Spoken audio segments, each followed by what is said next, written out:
Alrighty, so it's been literally almost a year since I bought the A-10C II tank killer module, and I've never flown it once since I bought it. Or not a year since I bought it, because A-10C was available a year ago. And I did learn to fly that one for a bit, but it's been a while. It's a very hard plane to learn with the SPI and all the different controls with the whole forward short, forward long, and all those different commands on the boat switches and stuff. So I hadn't learned it in a while. So I figured I've got one of my viewers that's been learning it, and he would like to fly together. So I'm like, yeah, I'll relearn it. So here I am today.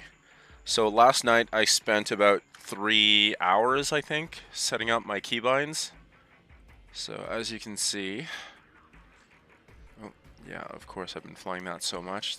There we go, A-10C II real.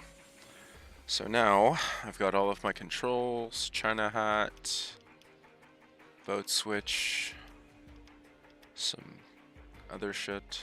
And I got my coolie hat. What else do I got? So I got my speed brake, got my lights. What else do I have? Okay, still don't have anything on this. So I got a few buttons that don't do anything. Alright, so master arm. This doesn't do shit. Gun pack. Laser. Gun pack safe. TGP on off. Okay, this doesn't do nothing. That doesn't do nothing. So yeah, I just basically bound the normal stuff. So engage this, yeah. Path hold, altitude heading, altitude bank, radar altimeter. Then let's see what else I got. Yeah, I still got a lot of buttons that aren't bounded. And that's because I'm waiting for the startup sequence, or I'm waiting to learn the startup sequence before I start doing shit.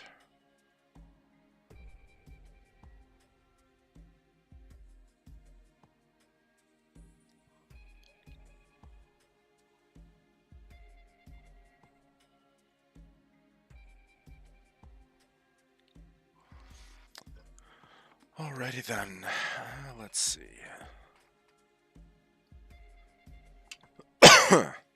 Alright, so first things first.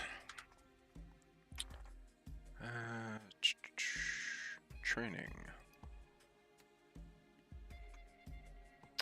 A-10C II. Yeah, so as you can see, I've got the A-10C and now the C2. Rotaz fundamentals. Why not? I'm pretty sure I know all this shit already, but why not?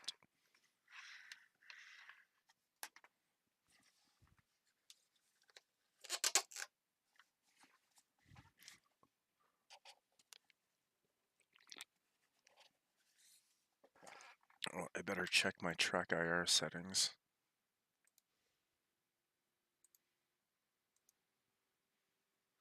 Yep, that's what I thought. As soon as DCS starts, my fucking ARMA setup moves.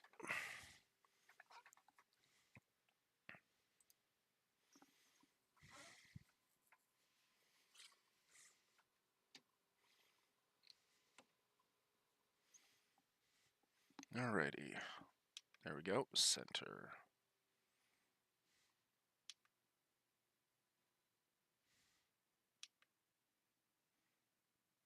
There we go.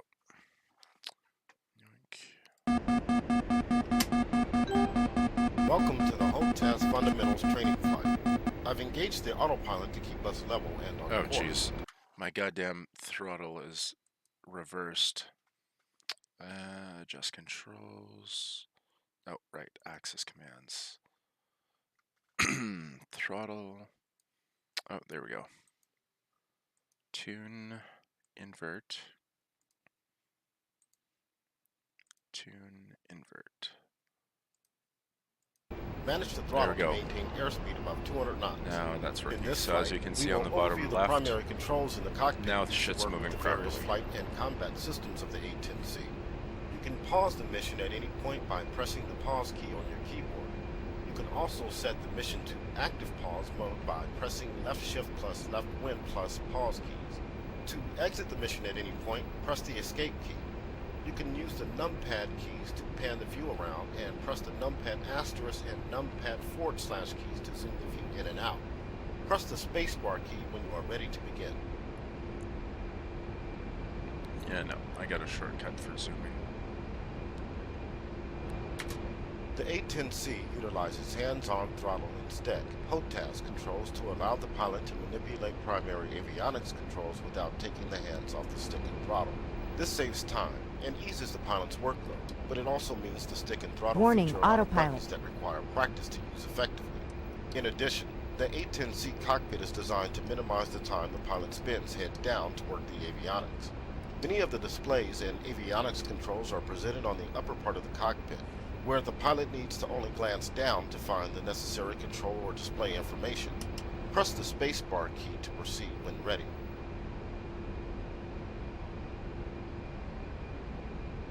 There you go. Altitude, heading, hold.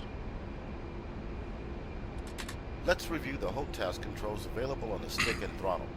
Buttons and switches on the control stick include two-stage gun trigger, weapons release button, master mode control button, MMCB, target management switch, TMS, data management switch, DMS, countermeasure switch, Right, CMS, TMS and DMS. nose wheel steering button, NWS, aircraft trim control hat. On the dual throttle, buttons and switches include mic switch, speed brake switch, boat switch, China hat switch, coolie switch, slew control, autopilot button, I've got pinky that. switch. Pinky switch, I have While that. we will use some of these I have all controls of as part of this those. lesson, there will not be enough time to practice with all of them. You will need to reference the aircraft documentation for a complete diagram of the Rotaz, as well as the keyboard shortcuts for all of the commands. Our goal today is to understand the fundamental concept of Rotaz control in the A-10C, and not the many functions of all of the buttons and switches. Press the spacebar key to proceed when ready.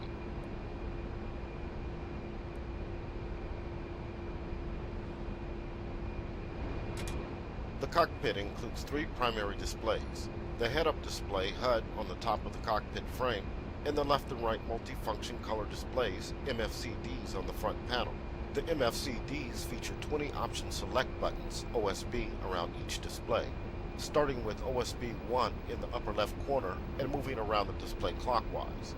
The function of each OSB is And identified I on also the screen have and all of depends on the these page bound of the on display. my OSBs 11 my through 15 at the Thrustmaster bottom of each MFDs. MFCD set I the have all primary of these gauge of the physical. display.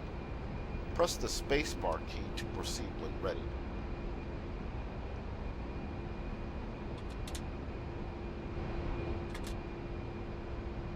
Because the avionics package of the A-10C is quite complex and features a number of different systems, it's impossible to include an individual Rotaz button on the stick and throttle to cover all the necessary control. This problem is overcome by designating a Center of Interest, SOI, which allows the pilot to set which sensor he wishes to command with the Rotaz. The SOI can be set between the HUD and either MFCD page by the pilot as necessary at any point using the coolie switch on the throttle. All Rotaz commands in the cockpit are provided a keyboard alternate. In the case of the coolie switch, these will be H for coolie left, K for coolie right, U for coolie up, and J for coolie down. Before trying to use these commands, it's also important to remember that some Rotaz commands, including the coolie switch, have a different function depending on whether they are pressed and released quickly, short press, or held down for a couple of seconds, long press. Press the spacebar key to proceed when ready.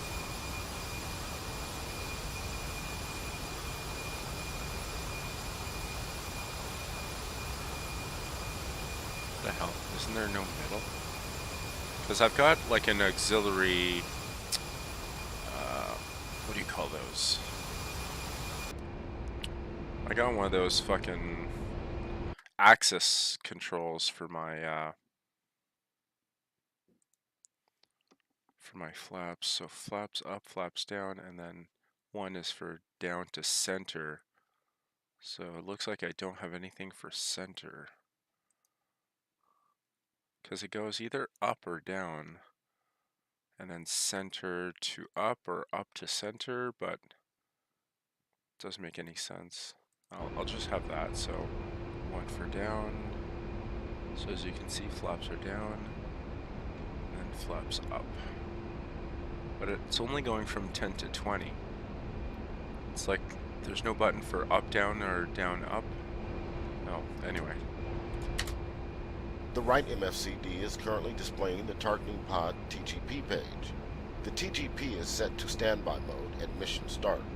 To begin exploring HOTAS controls, let's first set the TGP to air-to-ground mode AG by pressing OSB2 on the right MFCD. And lucky for me, I've got Thrustmaster MFD, the Cougar MFDs, so I actually have the physical button. You now have 3 primary sensors displaying information in the cockpit. The HUD, the Tactical Awareness Display TAD page on the left That's MFCD, the TAD. And the TGP page on the right MFCD. Notice that both MFCD pages include a not soy message overlaid on the screen. This means neither display is set as soy. The default setting at mission start is for the HUD to be soy. Press the spacebar key to proceed when ready. When the HUD is soy, it is indicated by an asterisk Q on the left side of the HUD. We'll now try some HOTAS commands with different sensors set as soy. First, while keeping the HUD set as soy, try moving the slew control on the throttle. Keyboard commands for slew control are semicolon for slew up, period for slew down, comma for slew left, and / for slew right. As you move the slew control around, you will see the target designator Q TDC move on the HUD. Oh, that thing, right. Nothing will change on the MFCD pages. Move the TDC around the HUD, and then press the spacebar key to proceed when ready.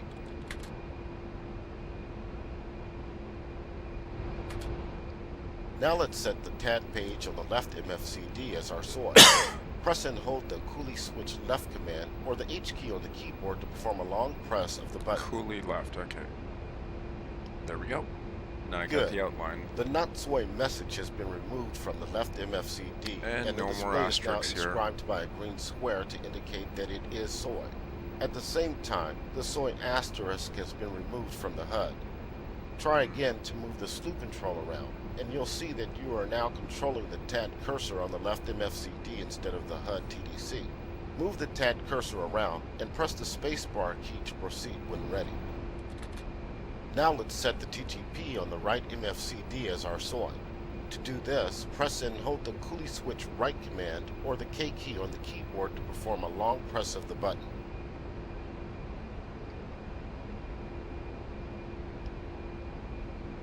Once again, move the slew control around.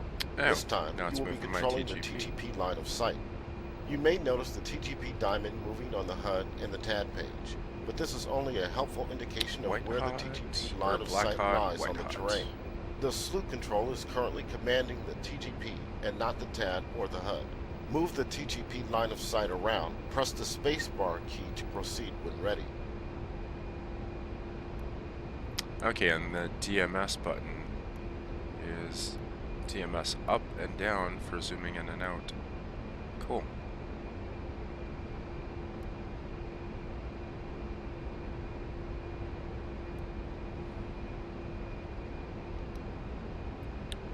Black HUD, white HUD, and that's with boat head. As we said earlier, some HOTAS commands have a different function depending on whether a short or long press is performed. In the case of the Coolie switch, long left and right commands set the MFCD pages as soy as we've seen, but short left and right commands can be used to cycle the MFCD pages. Try pressing the Coolie switch right short command or K key on the keyboard a few times to cycle the right MFCD pages until you return to the TGP page. I forgot what that does again. Oh yeah, that's the menu of all my systems. That's nav data. Forgot what that does. Now try cycling the left MFCD pages by pressing the coolie switch left short command or the H key on the keyboard repeatedly until you return to the TAD page. Master arm. Oh yeah, that's for the Mavericks, I think. Data loading. All my weapons. The coolie switch down short command on the keyboard will swap the left and right MFCD pages. Press the coolie switch down short command or the J key on the keyboard once to swap pages, then once more to return them to their current state. So coolie down short. The coolie switch down long command will perform a DSMS quick look function, allowing you to see the Digital Store's management system page to check the status of your weapon stations for as long as the switch is held down. Try performing a DSMS quick look by holding down the coolie switch down command or the J key on the keyboard for a few seconds. That I remember, yeah, that's for a quick check on my weapons. Finally, the coolie switch up short command is used to set the HUD as soy. There is no function for the coolie switch up long command. Set the HUD as soy by pressing the coolie switch up short command or the U key on the keyboard. And there's the asterisks again. Whereas the sloop control maintains a conceptually consistent function regardless of what sensor is set as soy, some Rotaz commands perform different functions based on the particular soy. For example, the data management switch DMS on the control stick will have a variety of functions depending on the soy. When the HUD is soy, DMS up-down short commands will cycle through the waypoints currently loaded by the navigation system. DMS left-right short commands will cycle through the loaded weapon profiles. Try pressing the DMS up-down short commands or the home and end keys on the keyboard to cycle through your waypoints. Then try pressing the DMS left-right short commands or the delete and page down keys on the keyboard to cycle through your weapon profiles. You will see the data on the HUD change as you cycle waypoints so left and right profile. Is my weapons Press profile. the spacebar key to proceed after becoming familiar with the HUD soy DMS short command functions. Waypoint 1, 2, 3, 4.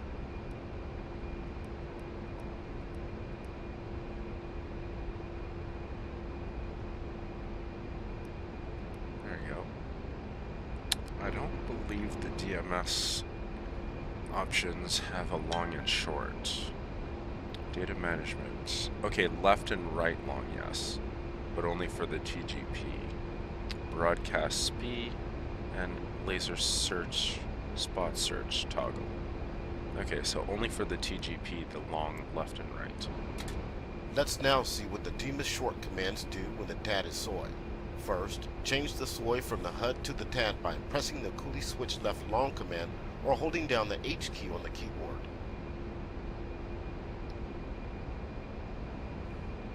When the TAD is soy, the DMS up-down short commands control the TAD map scale. The DMS right short command switches between centered and depressed map modes. The DMS left short command has no function.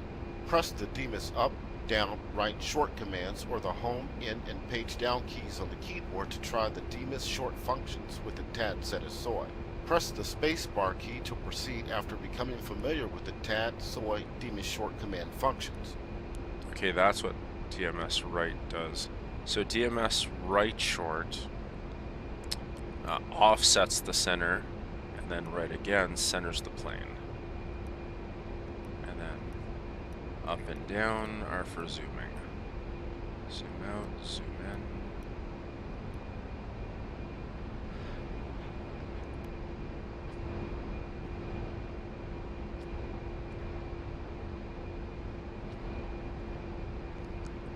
Holy shit, that was a nasty sneeze. Now let's set the TGP as soy and see what the DMS does. Press the coolie switch right long command or hold down the K key on the keyboard to set the TGP as soy. There we go.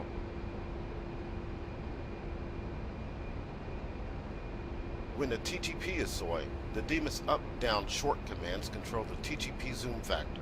The DMS right short command switches target designation modes between laser, IR pointer, and both. The DMS left short command engages the TGP autofocus function. If the TGP view is obstructed by the aircraft fuselage, You can slew the line of sight upward until it's once again ahead of the aircraft. How do I Press do that? the DMIS up, down, left, right short commands, or the home, end, delete, and page down keys on the keyboard to try the DMIS short functions with the TGP set as SOI. Press the space bar key to proceed after becoming familiar with the TGP SOI DMIS short command functions. Lock or... Oh right, the left is area lock or point track. But yeah, now I don't see shit. Alright, so if the TGP is obstructed, you can slew the line of sight upward until it's once again ahead of the aircraft. How do I slew... Alright, how the hell do I slew the TGP back to its original line of sight? Okay, there we go. I remember that little dot. Okay, grab my mouse. So I remember this thing means where you're facing in relation to the plane. So I'm moving it to the front. There we go. Yeah, that makes sense because now things are moving forward. So now I'm on black hot, white hot. Let's go back to black hot. So zoom out. So there you go, area track. And if I zoom in and go left short, I believe goes to point track, but there's nothing to track. Hi Gustavo, how's it going, man? Oh, thanks for the sub, man. So yeah, I'm gonna be streaming a lot of DCS content over the next couple of weeks. I'm sick and tired of fucking DCS. I mean, squad. So I'm gonna be playing a lot more DCS. I plan on relearning the Hornet and the A-10C II, which is what I'm currently flying. Oh, never mind. Okay, so laser, IR, both.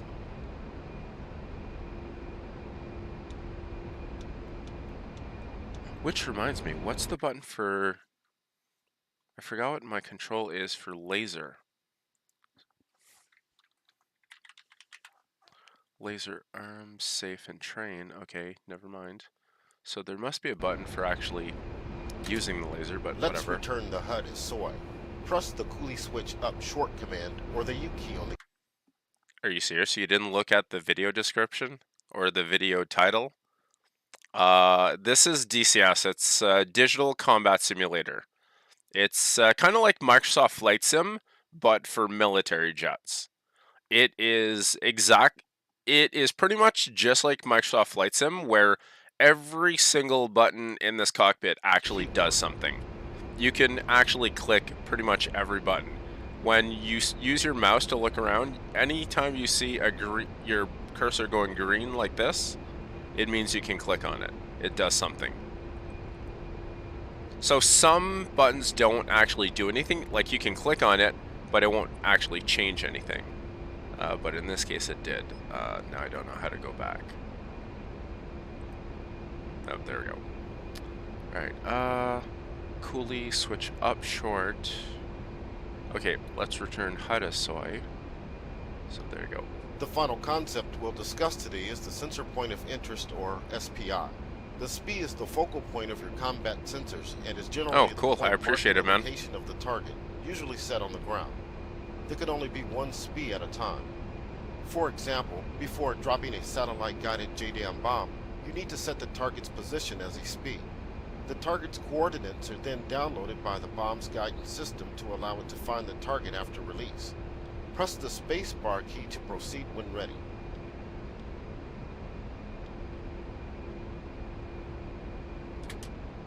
The SPI can only be set by a SOI. When the HUD is SOI, the TDC sets the SPI. When the TGP or Maverick missile is SOI, the crosshairs set the SPI. When the TAD is SOI, the SPI can be set by the TAD cursor over any TAD icon, including data-linked icons sent from other friendly units. Regardless of what sensor is set as SOI, the SPI is always set by the Target Management Switch TMS up long command or holding down the left control and up arrow keys on the keyboard. Press the spacebar key to proceed when ready. That is so confusing. This is why the A-10 is one of the hardest fucking planes to learn. That damn SPI and SOI is so confusing. So SPI is sensor point of interest, and then SOI means sensor of interest.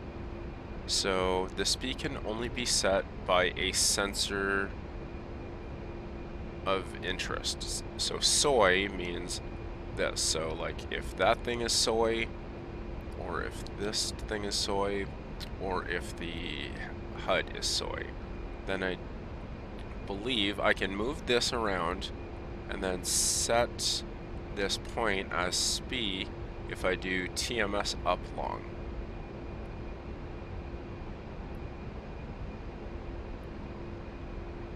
For some reason I'm getting an X over, so I don't know what that means. Anyway, I'm about to We'll learn. now try setting a SPI with the HUD set as SOI by placing the TDC over a point on the ground.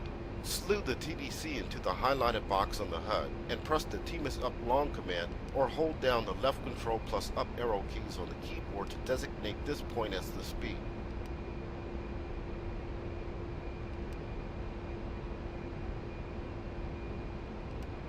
Okay, there we go. That's what I thought. So this is, yeah, this game has really nice graphics, and I think I'm running the game in 2K. I think that's what my graphics are set at. Options, system. My graphics are set on medium actually. This is only medium, but I'm pretty sure my resolution is set at 2K. Yeah, I can't see. Oh yeah, 2K, 3840 by 2160. Alright, so now try setting a SPI with the HUD as SOI. So as you can see, the HUD is SOI because of this little asterisk here, and this thing moving around right here is my TDC. I forgot what TDC stands for. Alright. Place it over, slew the TDC into the highlighted box on the HUD and press TMS up long. Alright, TMS up long. Alright, that doesn't seem to be working.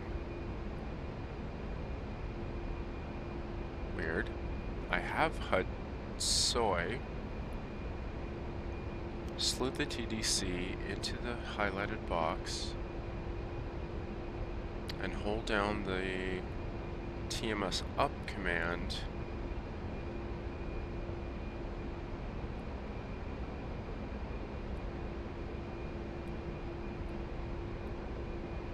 Okay, why is this not working? What the hell? Because this is DMS.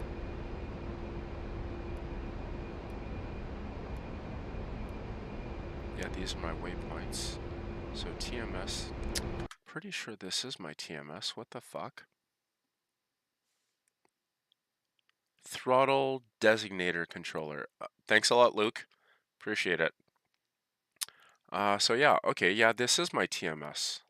So why the fuck is it not working?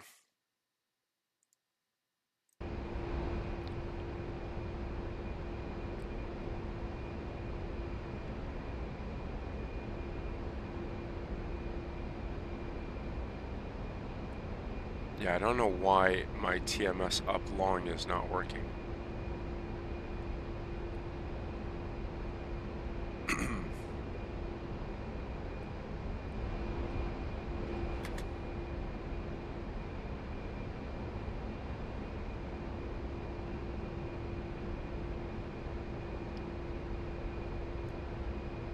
Okay, I think that is SPI. Never mind. I think that is the SPI because the SPI is normally the birthday cake thing. So that means I did select it properly.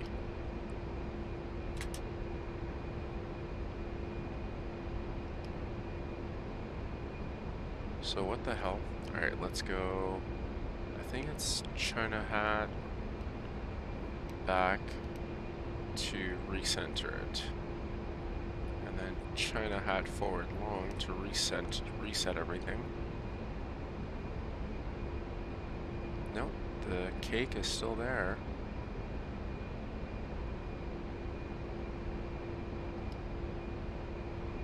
Okay, where is my TDC?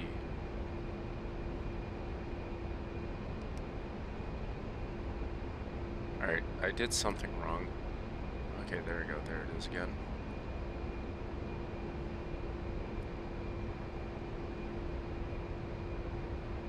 Oh my fuck, what the hell?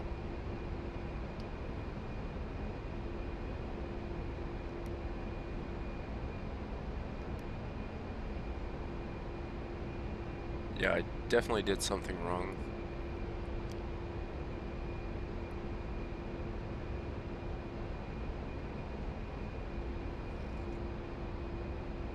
If the box has an X, that's what I thought. Yeah, that's what I thought, yeah. Because I've been trying, but... Okay, there we go. Now it doesn't. The SPI is there now we set go. by the HUD Thanks a lot, man. TDC as indicated in the bottom left corner of the HUD. Note, there is a range. Oh no, I've got when full setting the HOTAS. I speed never using the touch my TDC, keyboard so it may for not settings. work when setting at a range further ahead of the aircraft. Once a SPI is set by any sensor, the HOTAS China hat forward long command can be used. No, it is bound. You probably missed it. I was actually in my settings. See, my TMS is set. My DMS is set. My coolie. Yeah, no, I spent 3 hours last night before bed setting everything up.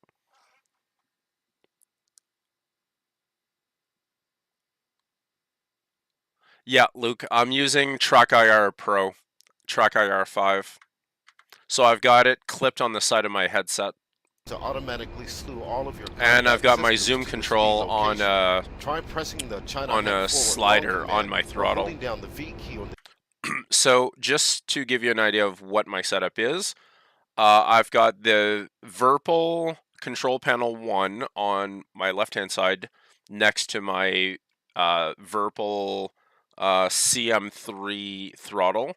So I've got the throttle with the finger lifts so that when I'm flying the FA-18, I can go into using my finger lifts to push past the max throttle to go into afterburner.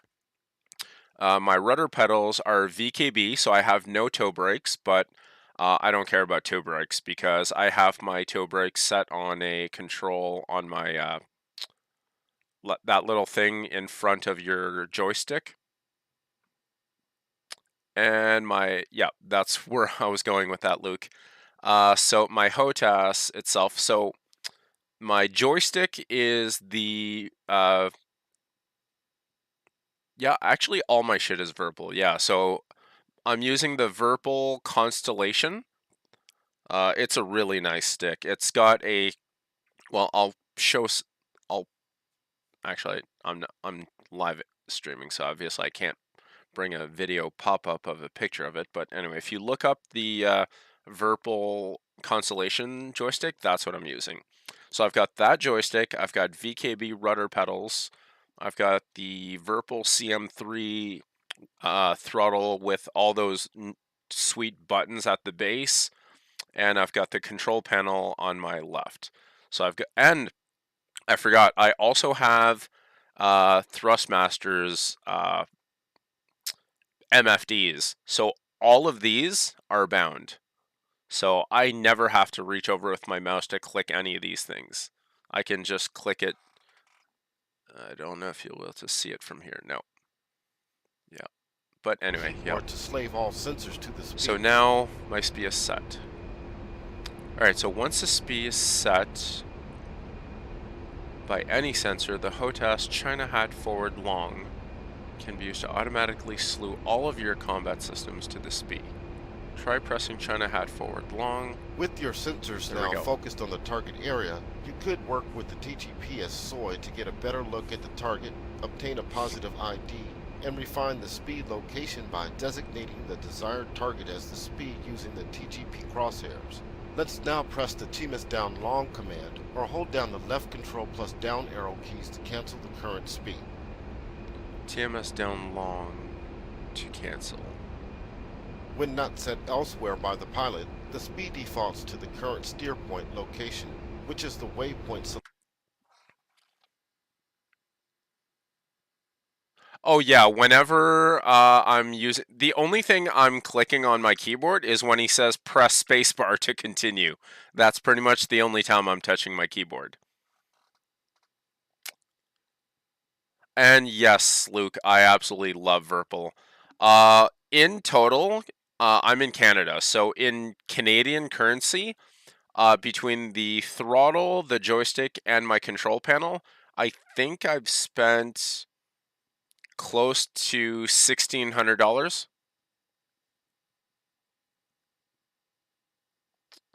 And I've actually never flown the AV-8B. The Harrier, I've taken it out for a spin once, and I crashed within 5 minutes. Well, I didn't know what I was doing. I was just in free flight, so I didn't know. I don't even think most of my stuff was bound. But I've never gone through the tutorial for the Harrier. I own it, but I haven't flown it. So, as you guys probably saw in most of my video descriptions lately, because a lot of people have been asking, I have a list of all of my modules for DCS, but out of every mod that I own, I only know how to use the Hornet and the Apache. I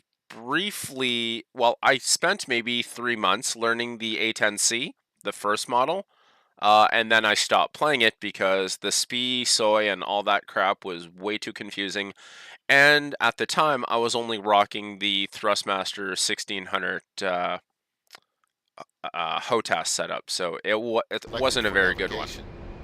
This concludes the HOTAS fundamentals lesson. Practice using the various HOTAS commands until you feel comfortable performing them without thinking. It will be an invaluable skill on the battlefield. Warning, autopilot. Well, autopilot off then. Alright. So as you can see with Trek IR, it makes flying so much cooler. And look at the graphics, oh my god. And the nice thing with having the HUD soy too, is that whenever you're looking through this thing, you can actually set targets on the ground this way. So I could actually set something down here as SPI. Let's set up this little field patch as SPI. I don't know if that worked. Did that actually work? I can't really tell if there's a SPI on the ground.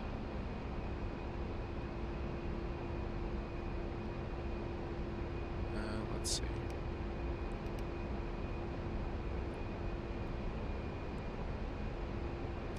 Okay, so that's a SPI. Oh, right, and that's what this little line does. It tells you where your SPI is at. So that little dashed line, because the SPI is over here, this little bar is telling me which direction I need to turn at to face the SPI. See, like here it would be quicker to turn around. I don't know why it's facing that way, but anyway, this is a way of figuring out like where your SPI is at.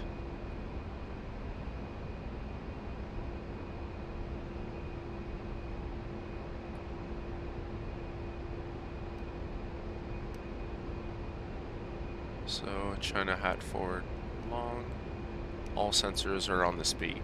And you can tell that because on the SPI there is this little diamond inside the square. That's because my TGP slaved to it. Because I noticed earlier when my TGP wasn't stuck on it. And also when you look out of the HUD, see, you see we call it the birthday cake. That's what the pilots call this thing. So as you can see, the birthday cake moved around. Alright, where the fuck did it move to?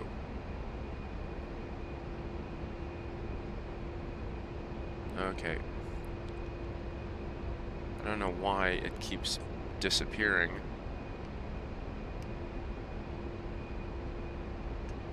Where is the birthday cake?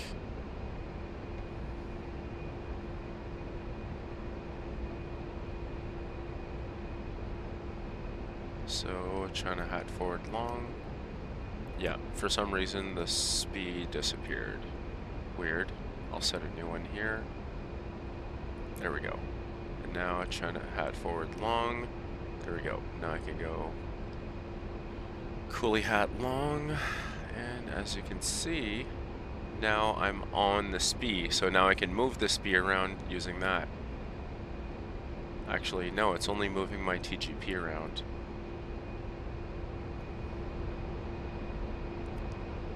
Oh, you went to take a look at the throttle? Yeah, it is fucking nice. Yeah, Track IR is fucking smooth, but the year I bought it, it was fairly expensive. Because, like I said, I'm in Canada, and it's fucking pricey.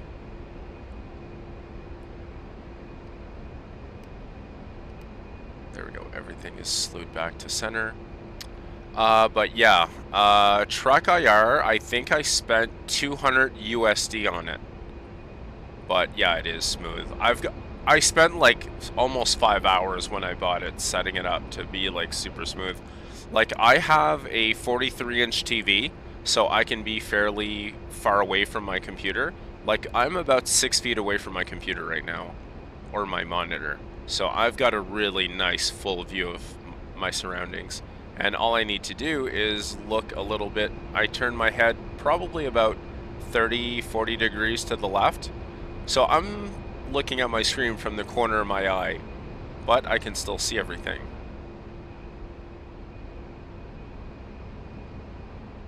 Fuck, that sun glare is nice. And then I've got some shortcut keys on my keyboard or on my joystick. There we go. And use my mouse to look around.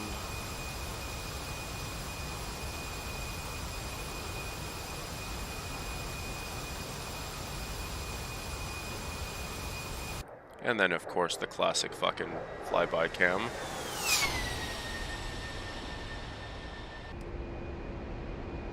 And then for looking around, I love having my zoom button on my throttle. So if something shoots at me, I could be like, oh, there's something over there. And I think with this, I think I can set a target point, I think. Yeah, I'm not sure. But anyway, I'm done that mission, which is not really a mission. It was just telling me how HOTAS fundamentals work. So now I'm going to go and do startup sequence. Yeah, I haven't done the startup sequence in this plane in so long. I tried by memory last night when I finished setting up all of my keybinds, and I was like, yeah, no. I don't remember the first thing to do. All I remember is that you go battery on, and then something standby, and then something else. Good morning. In this mission, we will practice the startup procedure for the A-10C. There's a lot to cover, so feel free to take a break by pressing the pause key at any point.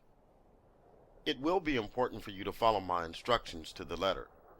Do not jump ahead and start mashing buttons and throwing switches. Yep. I will guide you toward the desired controls with highlights and by referring to the front dash and left and right consoles. You can pan around the cockpit using your view control commands to locate the switches. I know with Track IR, what's nice is I can just look around, and instead of zooming, I can just actually physically lean over. World and in-cockpit sound sliders to about 50% in the options menu.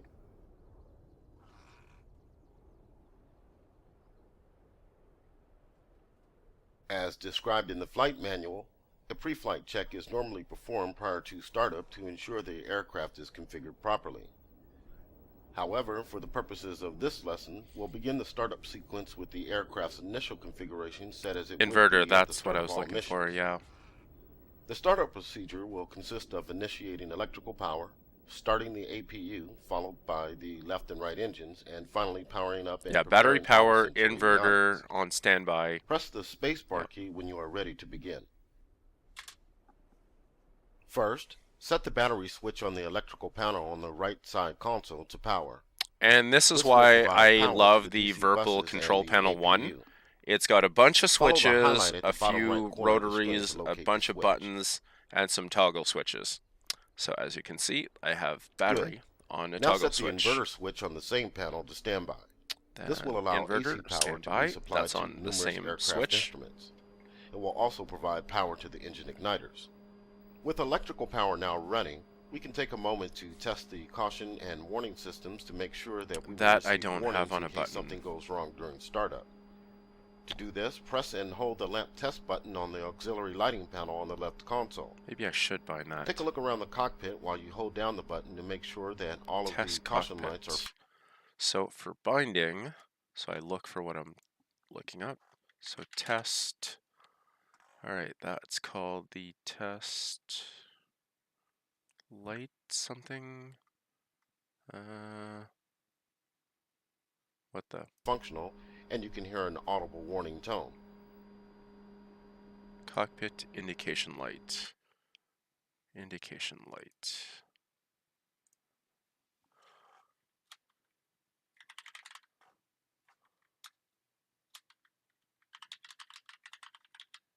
Okay, so I guess you can't keybind that.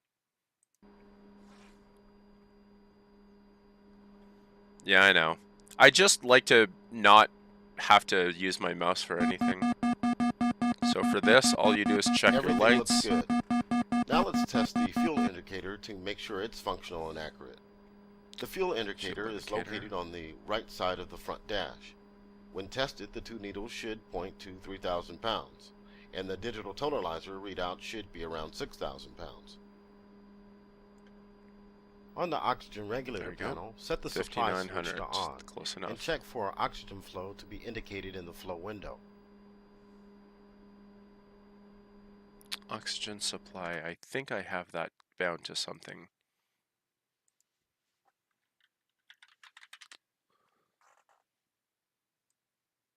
Or maybe I don't. Yeah, I don't like using my mouse button for much because I'm a visual person. I like to just follow along on my control panel. But anyway. Press the Oxy-In Test Oxygen Indicator Test button to test the oxygen remaining indicator. Watch the Oxy Low caution light on the caution lights panel to turn on when the indication falls below 0.5 liters. And oxygen low, there it is. We also need to power the radios to communicate with ATC and mission assets. Set the VHF AM frequency mode dial to TR. Yeah, I know. That's exactly why I like having all my shit keybound.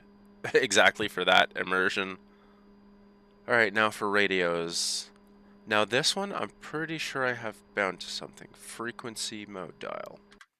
Frequency mode dial. Frequency mode. So I got AM and FM. So let's see. So let's bind that to here. Yeah, I think I'll have, because on my throttle, if you remember seeing a dial when you looked at the photo of it, there's a dial on the bottom right that has like the numbers 1 to 5, and those are different modes. So I've got it set where B1 to B6, those 6 buttons right below the throttle, I've got it set that each mode sets a different setting for each of those 6 buttons. So I'm going to have one set for AM and one for FM radio. So AM, I'm going to go to VPC throttle. All right, so for mode dial, I'm going to go for counterclockwise and okay, never mind, you can't. Something which stumped me was that you have to let the INS calibrate before you enable SAS and EAC. EAC lets you enable the autopilot. Yeah, that's because INS is isn't INS like your inertial something stabilizer? It's basically like your GPS. It tells you where you are. which makes sense because EAC is for autopilot. You can't autopilot if you don't know where you are. It's kind of like calibrating a drone. I don't know if any of you own a drone, but before you can go flying, you need to be able to set it so it knows which way is up and which way is left and right, so that when it's on autopilot to RTB, it'll know where it's at. And also, you can't set your home base without enough signal from your GPS on your drone. So this is similar to that. Okay, so let's see. So for the modes, yeah, another thing that I find annoying too is, so when you go to settings, you can actually look at what it is you're going to be doing. So for here, all right, so I want that. So there you go. There you go. Now I can see that as I'm looking for this thing. So frequency. All right, so as you can see, there's off, TX, and then DN. So yeah, off, TX, and down. So I'm going to go for, so transmit is the bottom one, so I'll use the bottom one. So AM, so TK, DN, and then my other mode for my FM, DN, and TK. See, as you can see, those are the exact same buttons, but because of my mode dial, I can actually have it set as a different button. So as you can see, now this is the AM or the FM. I always have a hard time telling which is which. VHF. VHF. What the fuck? But anyway, I think the top one is the FM. We'll soon find out. Yep. Or wait, it's set to put it to what? Oh, TR. Transmit. Now repeat the process for yeah, the so it's VHF transmit FM radio. FM, yep, AM and FM. So now I click to the other mode, and now I can go. Set the UHF radio function down to main to power the UHF radio. Alright, so that's that. So I've got AM and FM dial. Now this is the UHF function dial. So that'll be AM, FM, and then my middle is my autopilot function, so I'll have to put that something else. What buttons do I not have bound that I could use? Because this is UHF. So UHF off, main, both, ADF. So this is UHF. So UHF, here it is.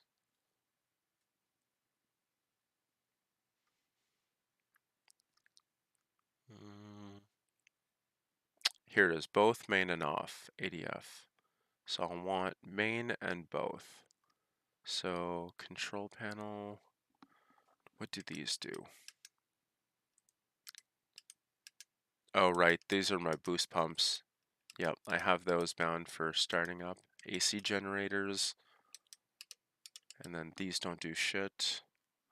So I've got 4 of those. So maybe I could have that on radio.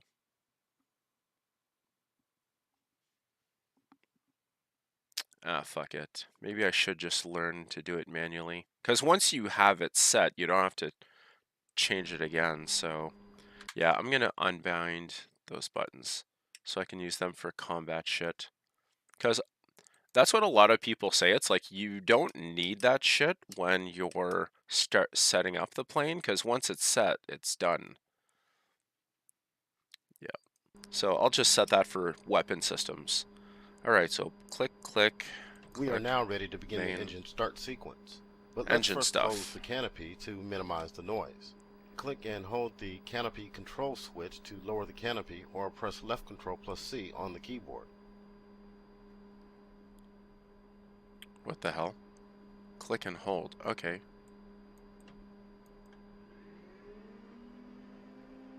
There we go. Starting the engines will take several minutes and require a few steps. First, we need to provide power to the boost pumps of the left and right wing tanks and left and right fuselage tanks. You will find the 4 switches on the fuel system control panel toward the top of the left console. Set all 4 switches to the up position. And these, excuse me, these ones I do have bound. Before starting the engines, we need to start the auxiliary power unit, APU, which will generate bleed air used to start the main engines. Oh, I always thought the APU had to be started first. Be ready to monitor the APU exhaust gas temperature, EGT, and RPM gauges. Well, that one I do have bound as well. EMI panel located on the bottom right of the front dash. Go ahead and set the APU start switch to start. Gladly. Now let's return to the electrical panel and set the APU generator switch to the power position. This will allow the APU generator to power the aircraft. APU gen, that is one I don't think I have set. APU generator, yep, didn't think so. So I've got APU here, so let's go APU gen here. Whoops, no, control panel.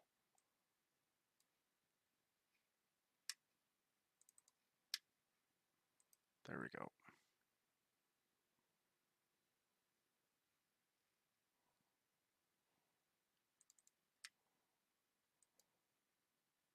And relieve the battery drain.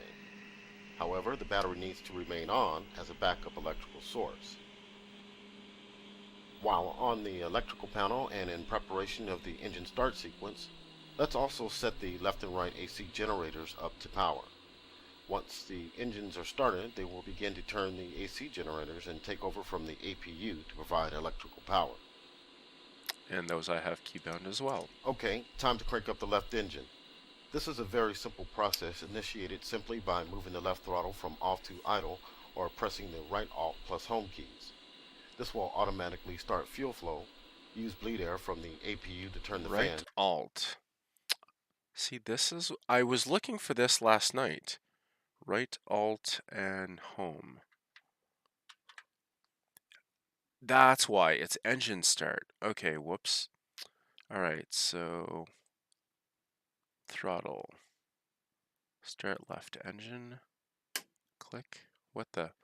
I must have not fucking bound my fuck. When I unplugged all of my shit one day, all of my keybinds were gone. Like, I have my VPC throttle set that if I go from off to idle, it creates a new bind, like on the axis itself. Like when you move from 0 to 5% of your axis, it creates like a virtual button. I have it set for that, so shit. I thought I had set that. I'm gonna have to do that another day. In the combustion chamber. So I will have to use right alt and home then. There you go. Left engine idle.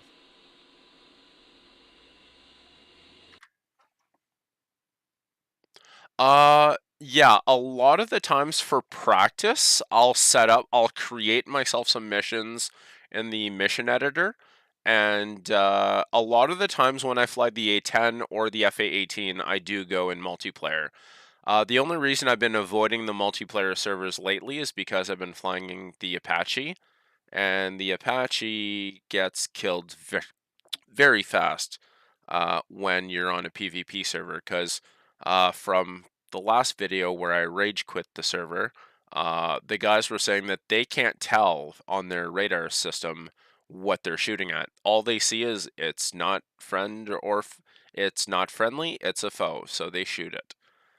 But then another guy was like, well, you could always look at the speed that the thing you're targeting is flying at, because the Apache only goes like fucking 36, like 100 knots.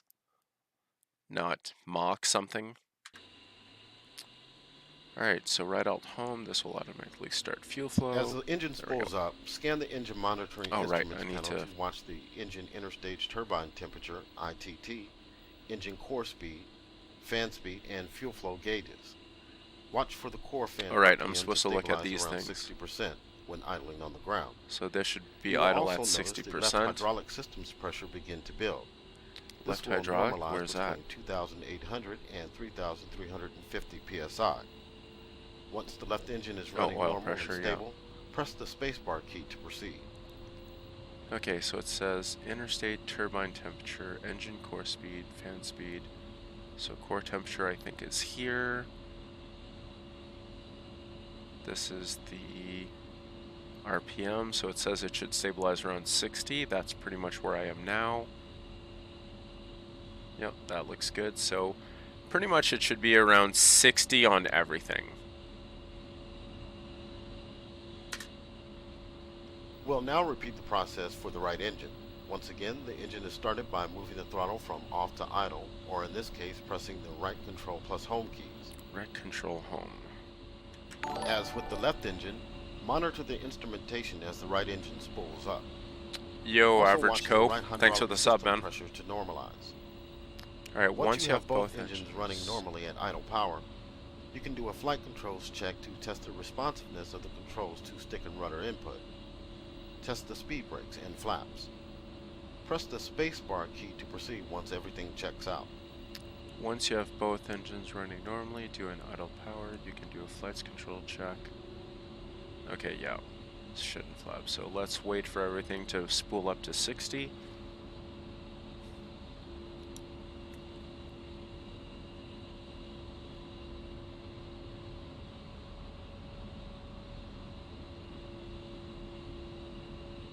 Alright, fuel flow looks good. Everything else looks good. Alright, so now my engines are spooled up properly. Let's do a systems check.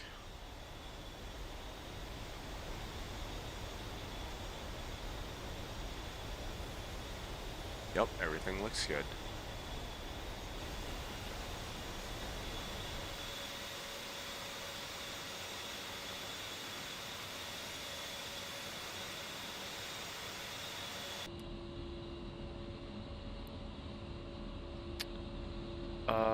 What do you mean squad helo settings?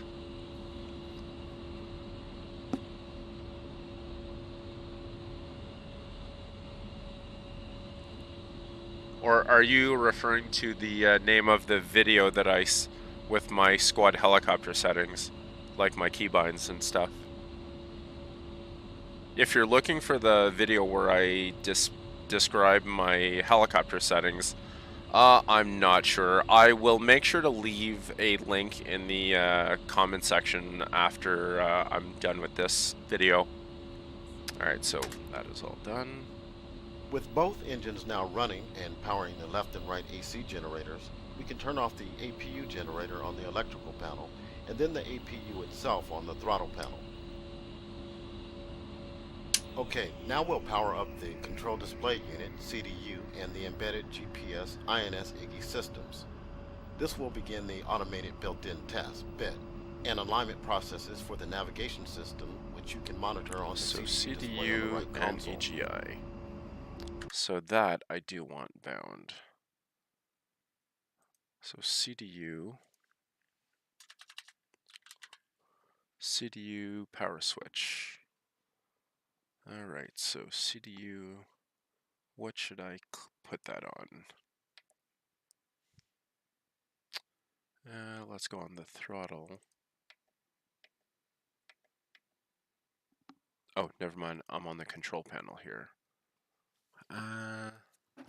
Pretty much everything on the control panel is related to my startup sequence, pretty much. Alright, so CDU. Okay, all three don't do shit, so... or... should I have it on the...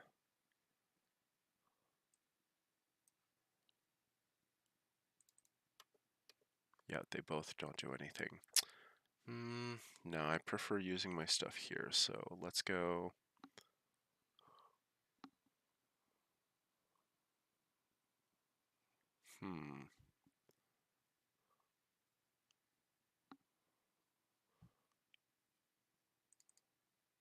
So CDU and EGI. EGI power switch. Alright, so click, click. Uncase the Standby Attitude Indicator, SAI, on the front dash. To do this, turn the SAI cage knob to the left by rolling your mouse wheel down over the knob. This one, I'm definitely not roll the binding wheel to something. back to set the SAI aircraft indicator level on the horizon. There we go. Turn on the multifunction color displays, MFCDs. Right-click twice on the power switch for each display. While we are waiting for the CDU bit and IGI alignment to complete, we can continue the startup sequence.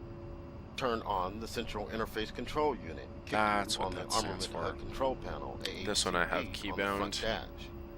This will provide essential user interface controls to numerous aircraft systems, including the left and right multifunction color displays, MFCDs. The MFCDs are now on. In a few moments, they will display the Data Transfer System DTS page, which we will use to upload navigation and weapon configuration data saved on the data cartridge from the mission planner. Now, set the Integrated Flight and Fire Control Computer IFF-CC switch to the test position. Right-click once. The IFF-CC provides weapon release calculations, attitude control, and HUD indication. In test mode, the system will run a series of automated bits, which you can monitor on the HUD. Press the ENT Enter button on the upfront controller UFC to initiate the IFF-CC bit. This will take approximately 1 minute. While waiting for the IFF-CC to undergo the bit and the IGI system to finish aligning, let's set up our flight control systems.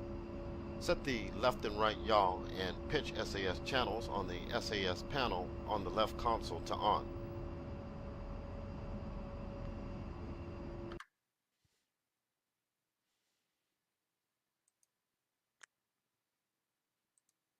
Yeah, maybe I will change that because I need 4 buttons for this, so yeah, I think I'll switch that to something else. Eggy and power. Or fuck it. No, I like my immersion. Let's see, so I need 4 of that, so that's good, so yeah, let's do this. So let's go to throttle, Eggy, CDU for startup, and then I'll go to, these are yaw, so SAS, yep, SAS left right, that'll be on panel, right, left, and then this is pitch SAS.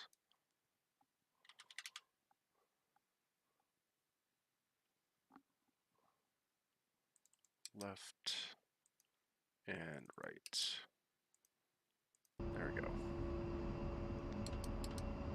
Now press the TL trim button to set the flight controls for takeoff trim.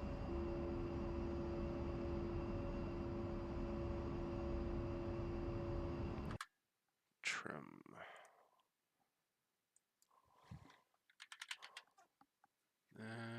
Takeoff trim. Here it is.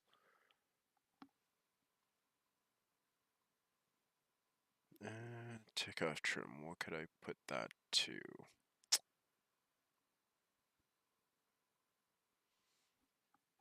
Alright, over to VPC panel. Takeoff trim. I'm pretty sure this is already bound to something, I feel like.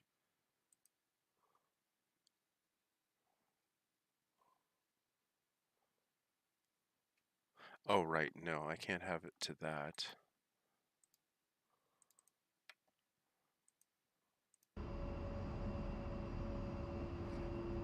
Pull up, pull up. Data from the data cartridge. Select Load All on altitude, the left MFCD by pressing the Option Select button 10. Alright, load all. So as you guys can see, I don't need to come over with the mouse. I actually have the MFDs physically. The DTS will take about 15 seconds to transfer the data from the cartridge to the jet. During this time, all the asterisks accompanying each data type on the left side of the displays will disappear. When all the asterisks reappear, the data has been transferred successfully. Once the data is loaded, set the right MFCD to display CDU data by pressing OSB 13. This way you don't have to take your head down to check CDU indication. Yeah, because otherwise you need the CDU here. The IFFCC bit is now complete.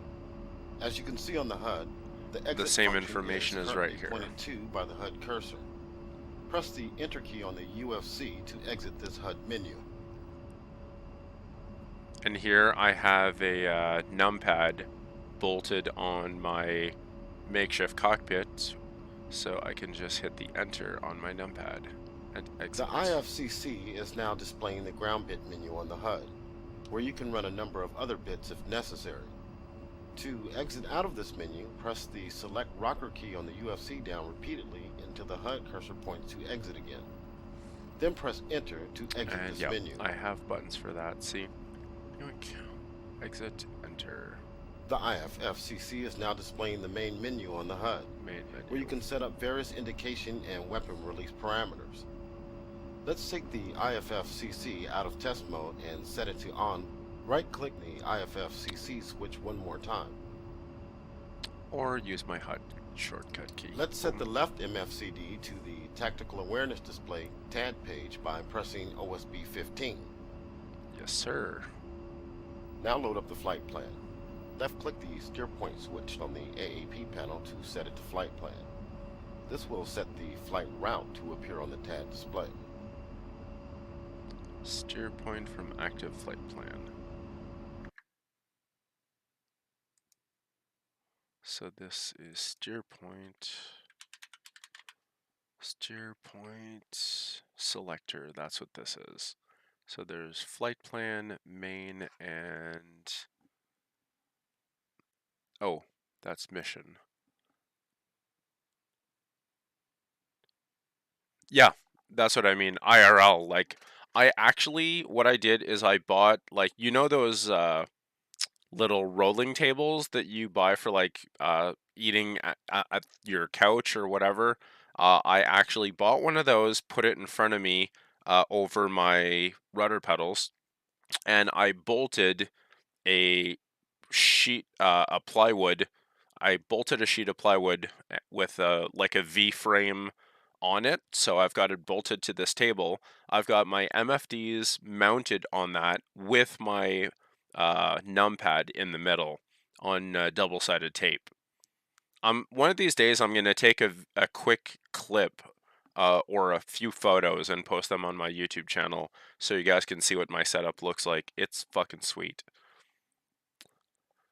Alright, so steer point. So flight plan. Alright, so let's see. So this is startup. Alright, so I've got this. Alright, so flight plan.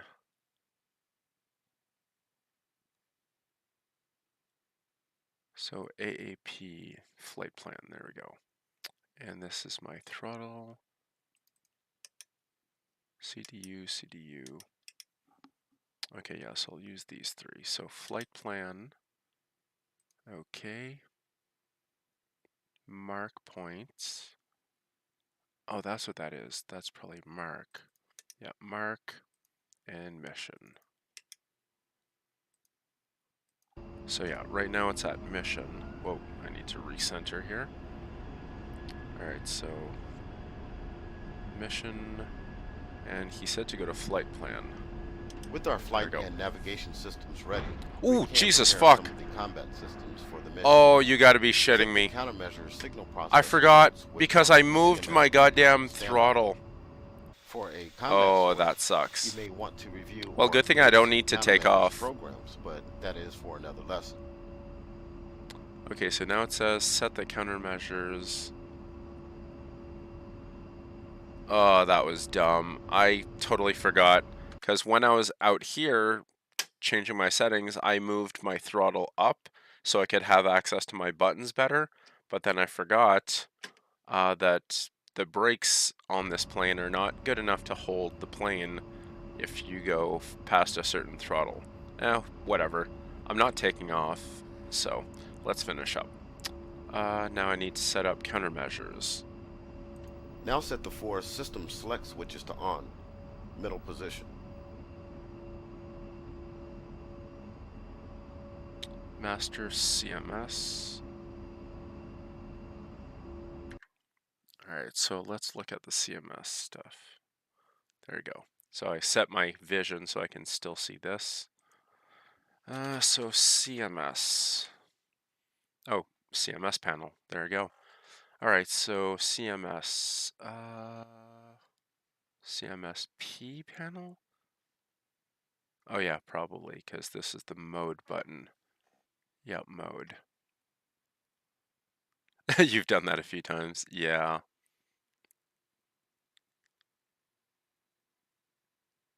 Trying to build a sim pit. I'm wondering what I used or how I went about it. Yeah, I'll actually post a video on how I've built my sim pit. It is pretty fucking sweet looking.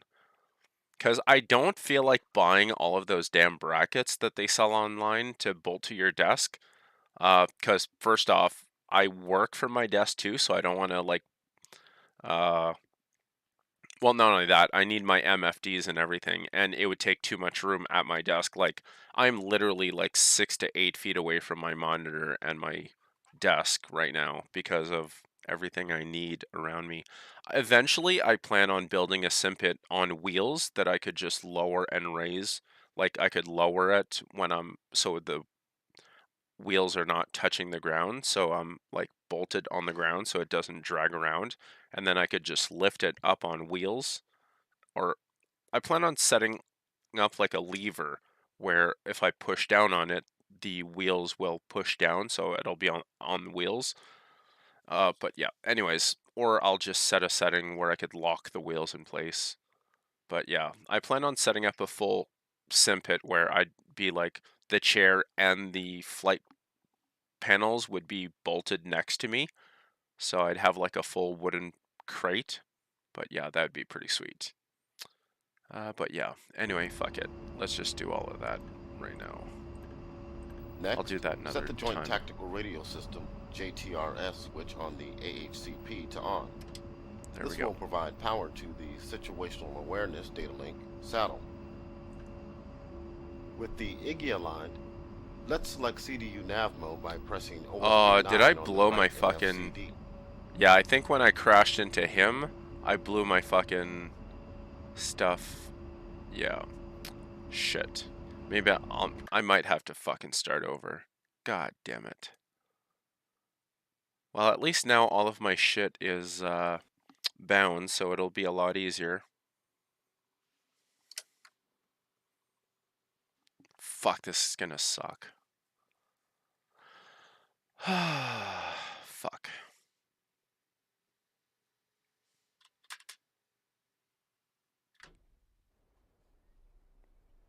Good morning. Well, I'll be flying through this. In this this. mission, we will practice the startup procedure for the A-10C. There's a lot to cover, so feel free to take a break by pressing the pause key at any point. It will be important for you to follow my instructions to the letter. Do not jump ahead and start mashing buttons and throwing switches. I will guide you toward the desired controls with highlights and by referring to the front dash and left and right consoles. You can pan around the cockpit using your view control commands to locate the switches.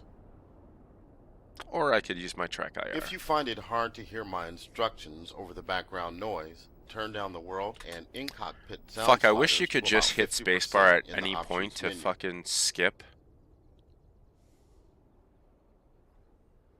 I feel like as described Ben in VLDL. Skip. No, don't want to hear it. Skip. Is configured properly. Skip.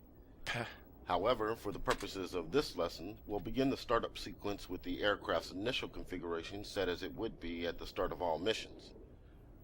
The startup procedure will consist of initiating electrical power, starting the APU, followed by the shut up. I want to skip. And preparing all essential avionics. Press the spacebar key when you are ready to begin.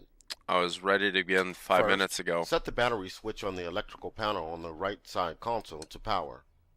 This will provide power to the DC buses and the Oh yeah, APU. I'm not supposed to go ahead of him. Follow the highlight at the bottom right corner of the screen to locate the switch. Good. Now set the inverter switch on the same panel to standby. This will allow AC power to be supplied to numerous aircraft instruments. It will also provide power to the engine igniters. With electrical power now running, we can take a moment to test the caution and warning systems to make sure that we will receive warnings in case something goes wrong during startup.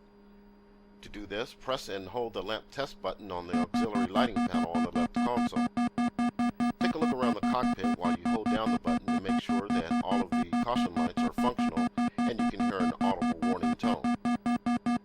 Everything looks good. Now let's test the fuel indicator to make sure it's functional and accurate. The fuel indicator is located on the right side of the front dash. When tested, the two needles should point to 3,000 pounds, and the digital tonalizer readout should be around 6,000 Hey Razor, pounds. how's it going, man? On the oxygen regulator panel, set the supply switch to on, and check for oxygen flow to be indicated in the flow window. Oxygen flow. Press the Oxy-In flow Test is there. Oxygen Indicator Test button to test the oxygen remaining indicator. Watch the Oxy-Low caution light on the caution lights panel to turn on when the indication falls below 0.5 liters.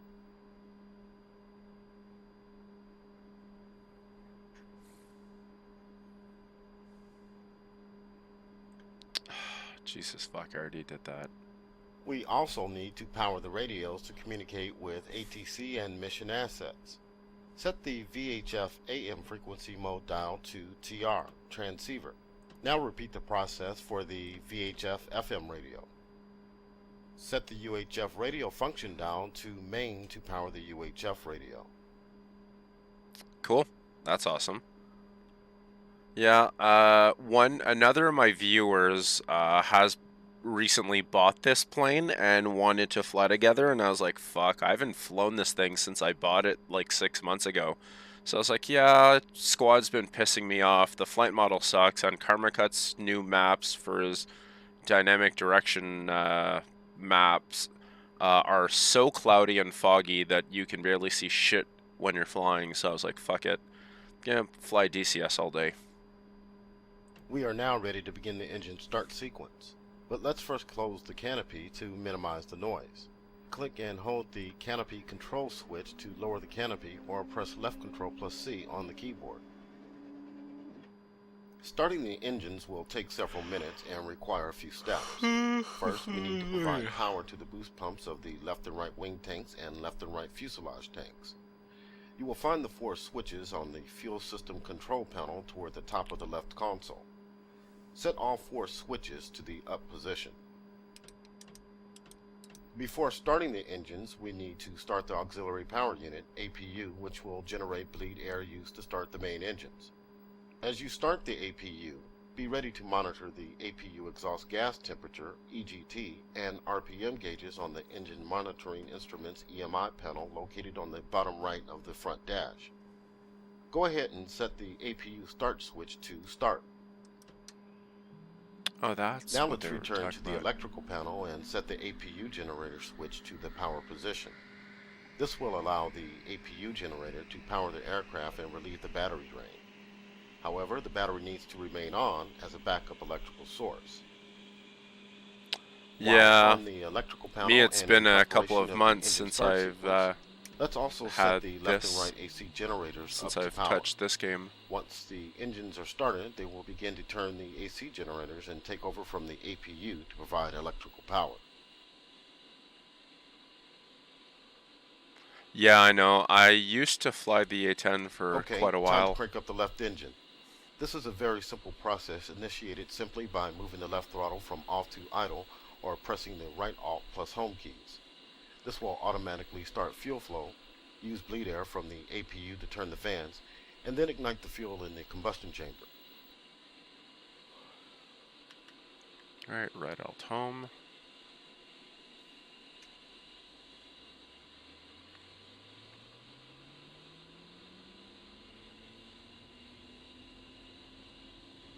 Alright, As the engine spools up, scan the engine monitoring instruments panel to watch the engine interstage turbine temperature, ITT, engine core speed, fan speed, and fuel flow gauges. There we go. I disabled track IR so I can move back. Around 60% when idling on the ground. You will also notice the left hydraulic system's pressure begin to build. This will normalize between 2,800 hydraulic and pressure here, temperature, PSI. Once the left engine is running normal and stable, press the spacebar key to proceed. That looks good. We'll now repeat the process for the right engine. Once again, the engine is started by moving the throttle from off to idle, or in this case, pressing the right control plus home keys.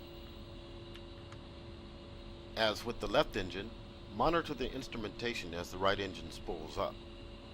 Also watch the right hydraulic system pressure to normalize.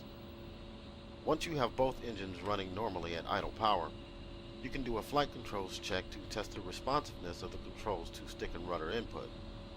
Test the speed brakes and flaps. Hydraulic system is. Press the spacebar key to proceed once everything checks out. Okay, now for rudder responsiveness. Oh, right. I need a button for master caution light. Master caution. Master caution.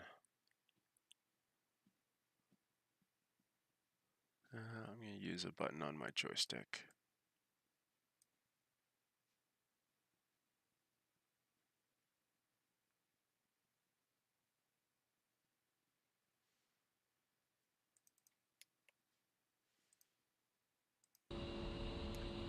There we go.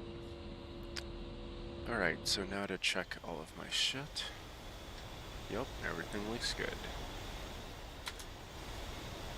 With both engines now running and powering the left and right AC generators, we can turn off the APU generator on the electrical panel and then the APU itself on the throttle panel. Okay, APU off. Okay, APU now we'll off. power up the control display unit, CDU, and the embedded GPS INS IGI systems. This will begin the automated built-in test, BIT, and alignment processes for the navigation system. My HOTAS is Verbal. I have the Verbal CM3 throttle and the Verbal Constellation Alpha. Uncage the standby attitude indicator, SAI, on the front dash. To do this, turn the SAI cage knob to the left by rolling your mouse wheel down over the knob. Once uncaged, roll the wheel back to set the SAI aircraft indicator level on the horizon. Turn on the multifunction color displays, MFCDs. Right-click twice on the power switch for each display. While we are waiting for the CDU bit and IGI alignment to complete, we can continue the startup sequence. Turn on the Central Interface Control Unit, CICU, on the Armament HUD Control Panel, AHCP, on the front dash. This will provide essential user interface controls to numerous aircraft systems, including the left and right multifunction color displays, MFCDs. The MFCDs are now on. In a few moments, they will display the Data Transfer System, DTS page, which we will use to upload navigation and weapon configuration data saved on the data cartridge from the mission planner. Now, set the Integrated Flight and Fire Control Computer, IFFCC, switch to the test position. Right-click once. The IFFCC provides weapon release calculations, so now attitude control, it'll bring up and this HUD thing indication. for the bit test. In test mode, the system will run a series of automated bits, which you can monitor on the HUD. Press the ENT enter button on the upfront controller, UFC, to initiate the IFFCC bit. So engage this will take Preflight bit approximately test. 1 minute. Enter. While waiting for the IFFCC to undergo the bit and the IGI system to finish aligning, let's set up our flight control systems. Set the left and right yaw and pitch SAS channels on the SAS panel on the left console to on. Now press the TL trim button to set the flight controls for takeoff trim.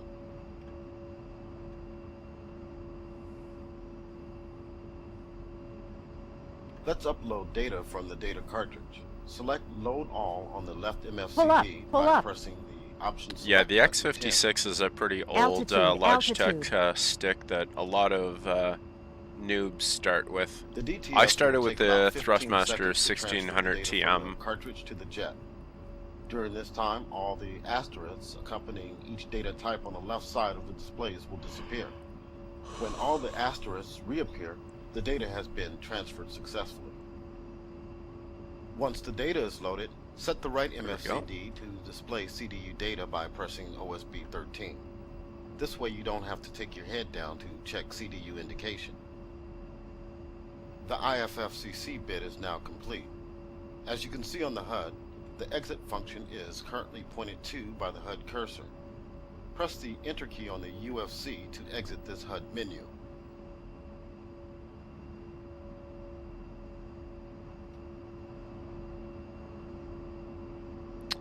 I'm probably not going to play squad today. Well, I might later tonight, but my plan so far is to relearn the A-10 and probably go out and do some tutorial missions.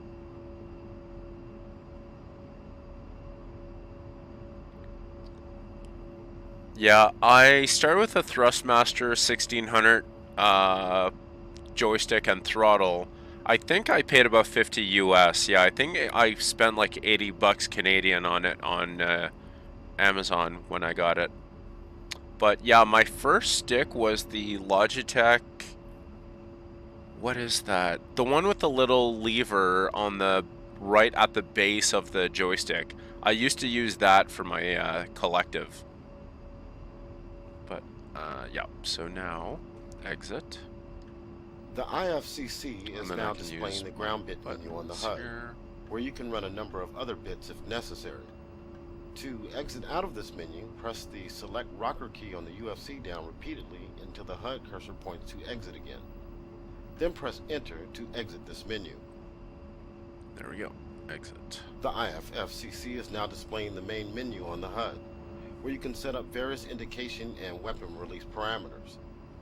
Let's take the IFFCC out of test mode and set it to on. Right-click the IFFCC switch one more time. Click. Let's set the left MFCD to the Tactical Awareness Display TAD page by pressing OSB 15. Yes, sir. Now load up the flight plan. Left-click the steer point switch on the AAP panel to set it to flight plan. Flight plan, This I will have set that the bound. flight route to appear on the TAD display. Boom, flight plan. With our flight and navigation systems ready, we can prepare some of the combat systems for the mission. Set the countermeasures signal processor mode switch on the CMSP panel to standby. For a combat sortie, you may want to review or create some countermeasures programs, but that is for another lesson.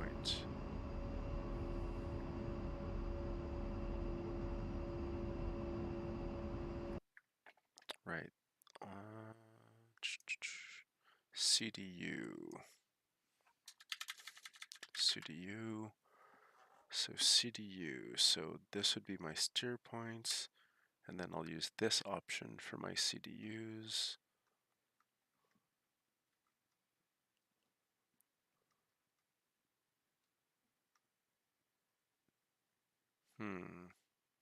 Okay, maybe not what I was thinking of. What is the... Yeah, that's the CDU page select. Page select then, maybe?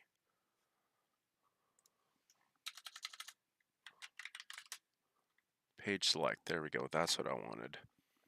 So, I'll have other here.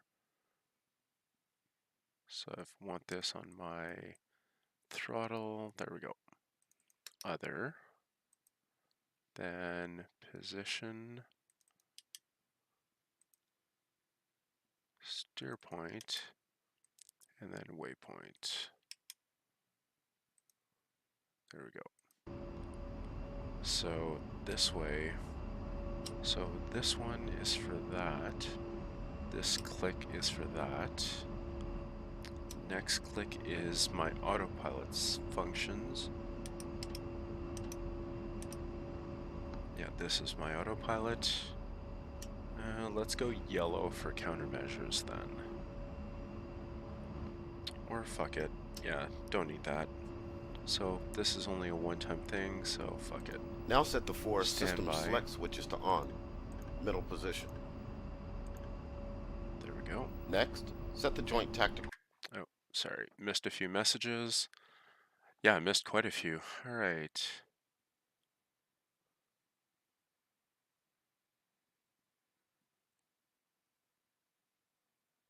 Goddamn fucking spammers. This is a fucking video game stream. Why the fuck are you talking about fucking politics here? Fuck off, Caesar.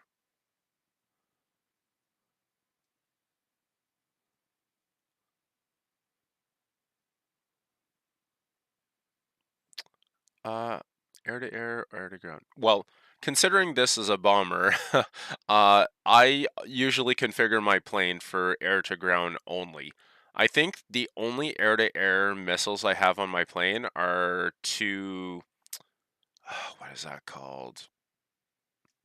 Damn it. What are those Fox 3 missiles again? God damn it. I haven't flown in DCS in too long. Holy shit. Yeah, in the FA-18, I usually do a little bit of both. I usually have 60% of my missiles for air-to-air, and then I have a few air-to-ground. But yeah, with the A-10, I do 90% air-to-ground and 10% air-to-air. God damn it, what are those missiles that I'm thinking of? Let's see. I'm in my DCS folder here. Fox 3s. Or Fox 2s I'm thinking of. AIM 9s. There we go. That's what I usually do. I usually have AIM 9s on my wingtips. Yeah, Fox 3 is AMRAAM. I was thinking of Fox 2, which is the... Fuck, I just fucking said it. AIM 9s. AIM 9Xs. So I have AIM 9Xs on my wingtips, and everything else is usually air-to-ground bomb. Exactly, yeah. Although the A-10C II does have a better turn circle radius than the A-10C. So I've seen videos where an A-10C II can turn well enough in order to do an air-to-air run, but yeah, it's really hard. Radio system JTRS switch on the AHCP to on. This will provide power to the situational awareness data link saddle. There we go. So that's on. Let's select CDU nav mode by pressing OSB 9 on the right MFCD. There you go, nav.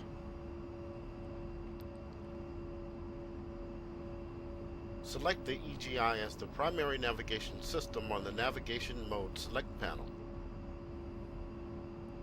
Alright, so this is navigation mode select. Okay, this for navigation. EG. Next, arm the Enhanced Attitude Control, EAC, switch on the Low Altitude Safety and Targeting Enhancement, LACD, panel on the left console. Note this switch is hidden under the throttle, so you may have to shift your view position to see it, but it is still clickable with the mouse. Yoink. Turn on the radar altimeter.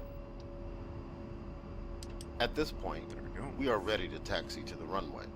Set the anti-skid switch to on. Anti-skid, that's what I don't have bound to anything. Anti-skid. I've got my taxi lights, but not anti-skid. Anti-skid on off. That I don't have bound to anything, I don't think. Yeah, that's taxi lights on off. That's gear up, gear down.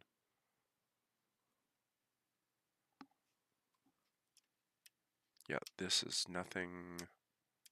Master arm.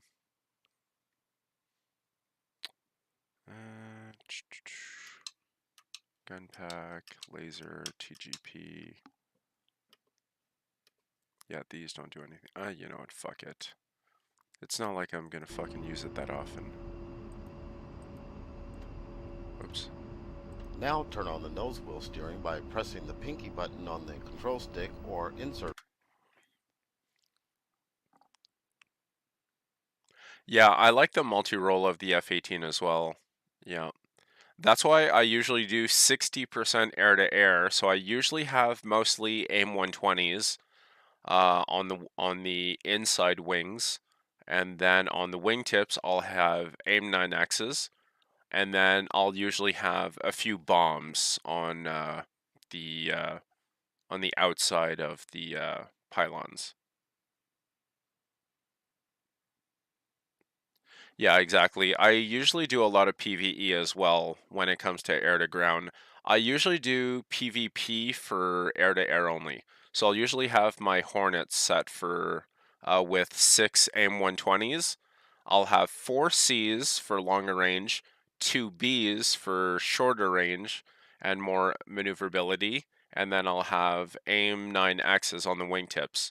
So that sometimes I'll put all AIM-120s, uh, or I mean, I'll do all AIM-9s, and I'll do like Operator Drewski and go low in the canyons and just do some visual range shots.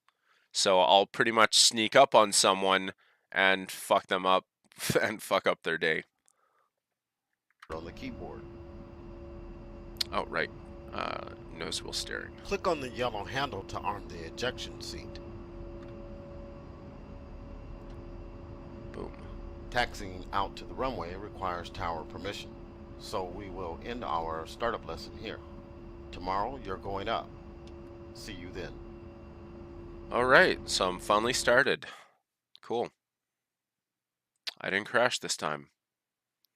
On the ground. Alright, takeoff and basic handling. Well, I'm in Canada, so I usually play on Growling Sidewinder's server, because he's also Canadian. Or his server is Canadian. I'm not really sure where he's from, but every time I go to his server, it says it's got a Canadian flag. Red Hawks PvE. Well, 11 players doing PvE is not bad. That way you're sure not to have too many people steal your targets. Because unless everyone is on SRS, you're not going to be able to fucking call out what you're shooting at. So what's the point of having like 3-4 guys shooting at the same tanks? So in PvE, I'll typically look at the F10 map and see where everyone's at, and I'll just go somewhere else. Alright, so now takeoff and handling. Yeah, I'm on the east coast of Canada, so usually Growling Sidewinder's server is usually about 30 to 40 ping, which is pretty good.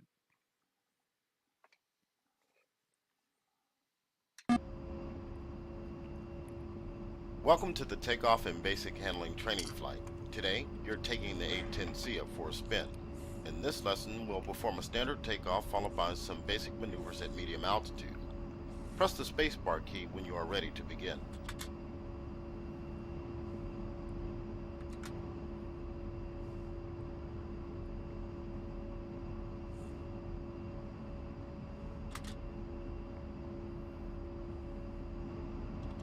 Things will happen rather quickly once you begin to roll, so let's review the takeoff sequence. After a final check of the instruments, you'll begin to roll at max engine power. Your main focus will be on using nose wheel steering to maintain the aircraft on runway center during the roll. Once the rudders become effective above 50 knots, you will disengage nose wheel steering. At 120 knots, begin to raise the nose by gently pulling back on the stick and setting a pitch angle of 10 degrees on the API. Yo, Razor, thanks for the sub. This will be a safety critical element of takeoff. Yep, sounds good.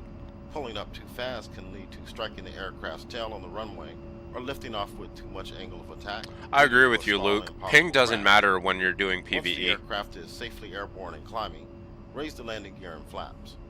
Accelerate to 180 knots and maintain the speed in the climb to altitude. Prior to starting the takeoff roll, a number of final checks are performed to ensure the aircraft's safe operation. Ensure the anti-skid switch is set to on. If not already done, turn on pitot tube heating on the environmental control panel. Ensure anti-skid is now on. Hold down the wheel brakes by pressing and holding the W key and increase throttle to 85% core RPM. Monitor your flight and engine instruments for any abnormalities. Look around the cockpit and check the caution lights panel to ensure no malfunctions are reported. Press the spacebar key to proceed once everything checks out. Cruise throttle to 85% core RPM.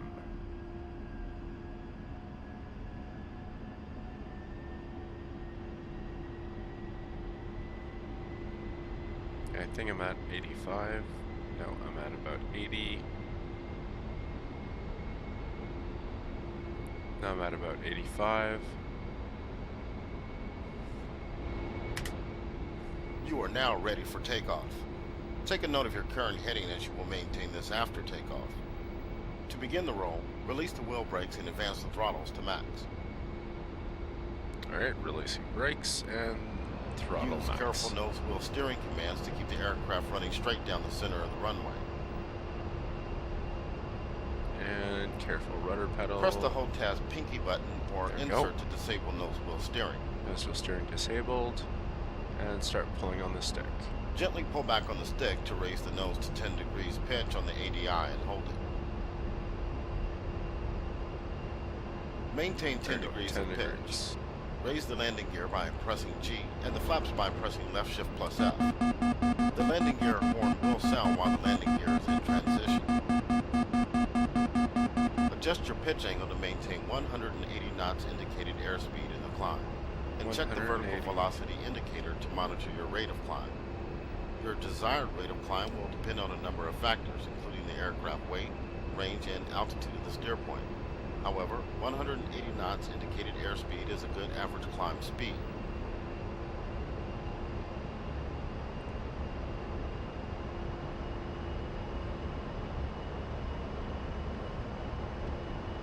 Maintain a heading of 300 degrees and 180 knots.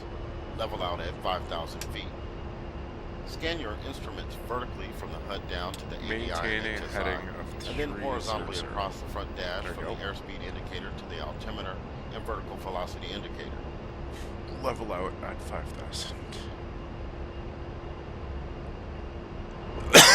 Pardon me.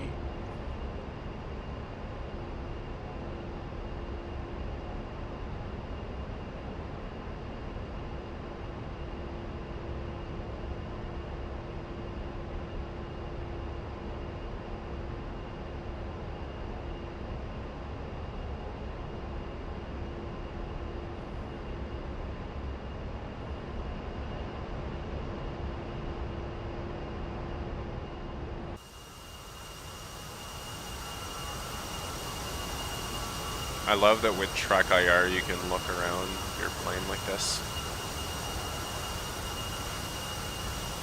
Approaching 5,000 feet, let's level out here. We'll pick up some airspeed and max engine power. Max engine? You got it. Flying over water can be disorienting, so let's turn inland. Turn right to 040. 040, copy.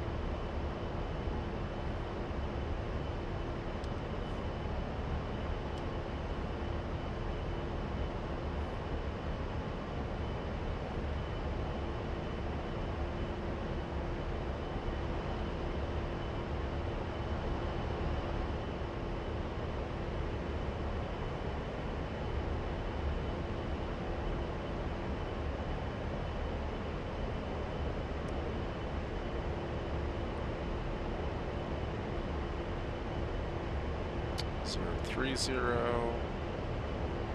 and 035 040. Let's talk a bit about airspeed. While you may want to fly maximum speed to get where you're going as fast as possible, you have to keep in mind fuel consumption and designated times of arrival. As such, you will generally fly at speeds less than maximum and preferably close to your cruise speed, which is the most efficient speed for your current aircraft payload and altitude.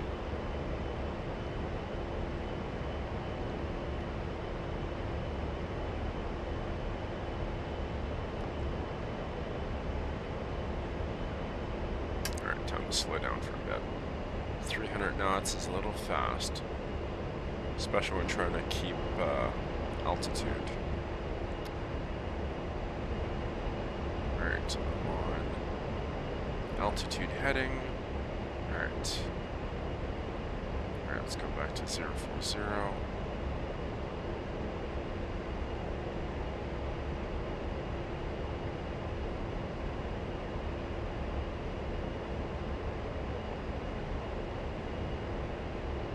Alright, 040. Autopilot. Let's try to decelerate. There are a number of ways you can reduce airspeed, including reducing engine RPM, opening the speed brakes, and pitching the nose up the climb. For now, let's simply reduce engine power. Pull the throttles back and watch the airspeed indications on the HUD and front dash begin to decrease.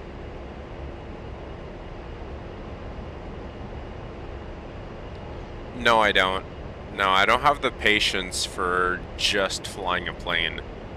No, I find there's enough flying around to get to your objective with the with DCS that I don't do that. I don't play flight sim, Microsoft Flight Sim or X-Plane. It said there's a speed indicator here. Where is that? Oh, is that my? No, that's altimeter. That's my speed.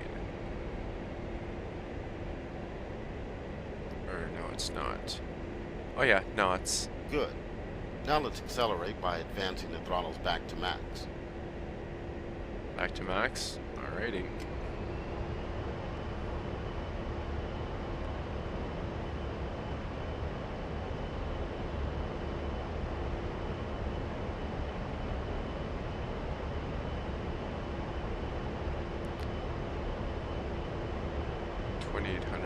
knots, or 280.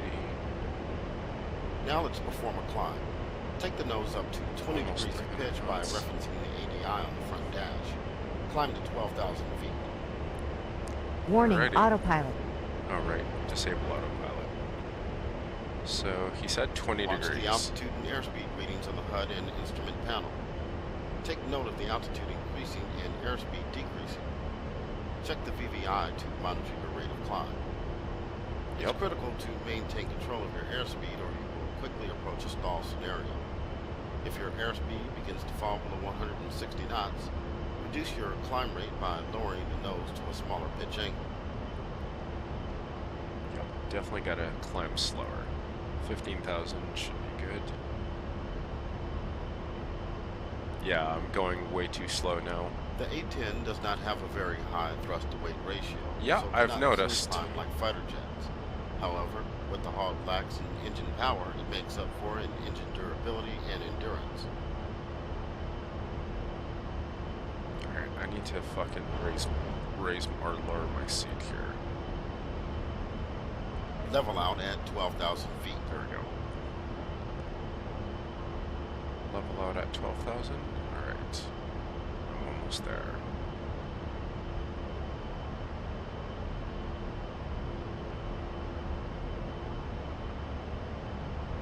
Booyah. Look at that. Fucking 12,000 on the dot. The A-10 service ceiling is 45,000 feet. However, given the nature of the A-10 design, 45,000 feet you can go? Most of your time Holy at shit. altitudes below 25,000 feet. I don't think I've ever gotten that high. I think the highest I've ever flown in the A-10 was like 15,000. The next maneuver will be a dive. Before we begin, keep in mind a couple of things.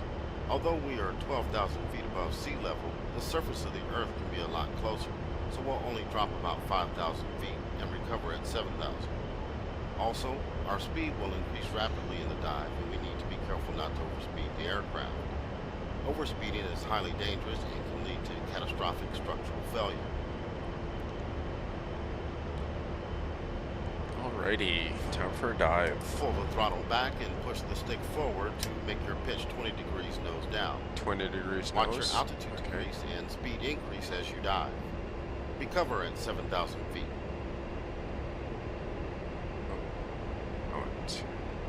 So recover at 7,000. I really want to burnt right now so bad. Good thing I'm in Master Arms safe. Coming up on 7,000 feet, level out. Yes, sir. And, oops, I went a little lower.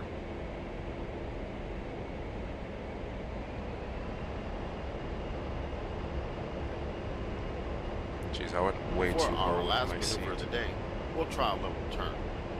Turning is not difficult, but turning well does require attentiveness and coordination. There we go. The goal of a level turn is to complete the maneuver with minimal deviation in speed and altitude from your initial conditions. A level turn will consist of initial roll input on the stick, followed by a slight pull, and rudder input into the turn to maintain altitude and minimize side slip as indicated by the slip ball on the ADI. There's a However, slip ball. too much input on either the stick or rudder will quickly increase drag and angle of attack, leading to a drastic Oh, that loss thing. of speed and potential loss of control.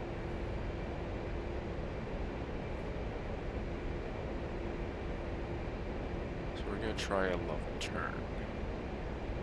We'll perform a 360-degree left turn from a heading of 040 at 7,000 feet and 280 knots. Go ahead and set the jet to these initial conditions. Yes, sir. So 040 at 7,000.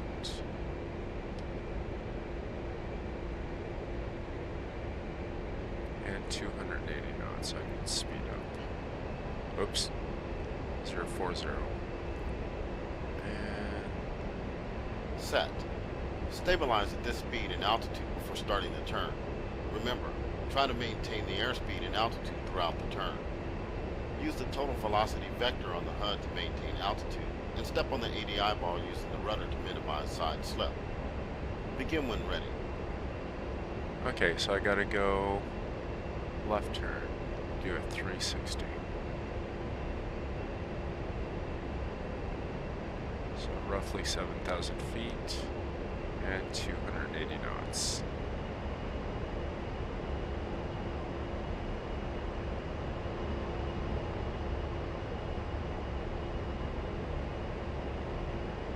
So that's not too bad. All you gotta do is keep that fucking ball on the level line and stay at about 280 and then bank not too hard.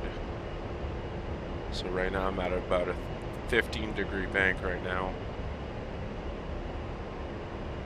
So the way to look at your bank level is here. So this is about 15 degrees and this is about 30 degrees, I think. Oops.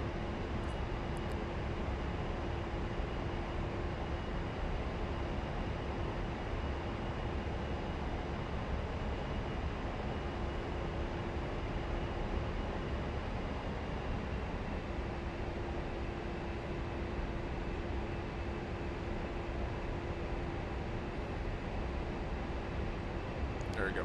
Now I'm at about 280. 69, 60. I need to climb a little more.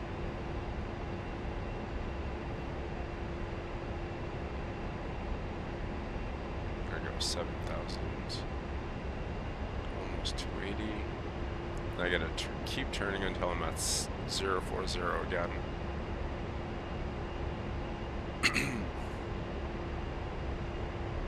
Oh, there's my speed.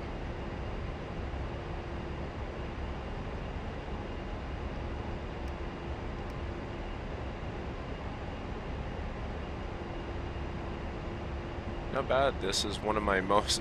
I think this is one of my more level fucking turns that I've done.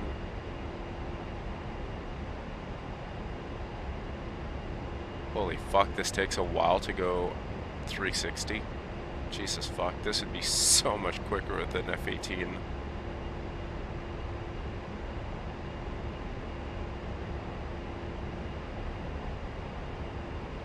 There you go, almost at 040.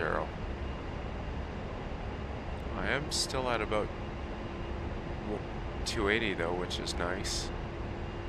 And I never strayed off of 7,000 by more than like 100 feet, so, or never more than 200. And I'll start leveling out.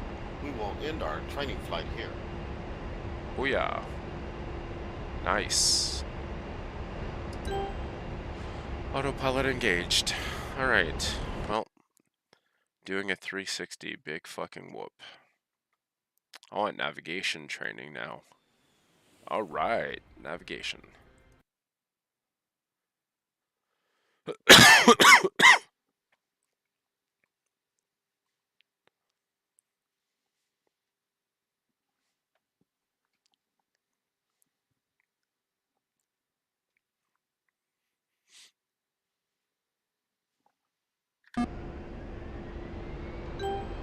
Welcome to the navigation training flight.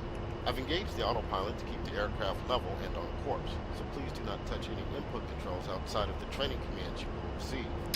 Yes, In this sir. flight, we'll overview the navigation systems of the A-10C and practice navigation procedures.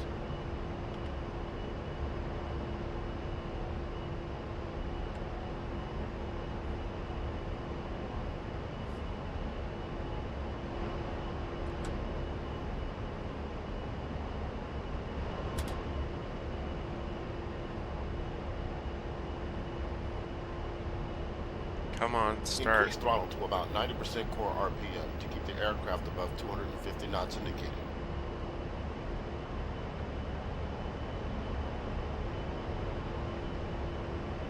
The A-10C is equipped with a complex navigation suite consisting of a number of different systems. The oldest of these, originally installed on the A-10A, is the Heading Attitude Reference System, or HARS. HARS is a gyro platform navigation system and accumulates significant errors as the aircraft is maneuvered in flight. It can be reset accurately only in level flight and no acceleration. Because of these limitations, HARS is considered a backup system used in case of primary navigation system failure.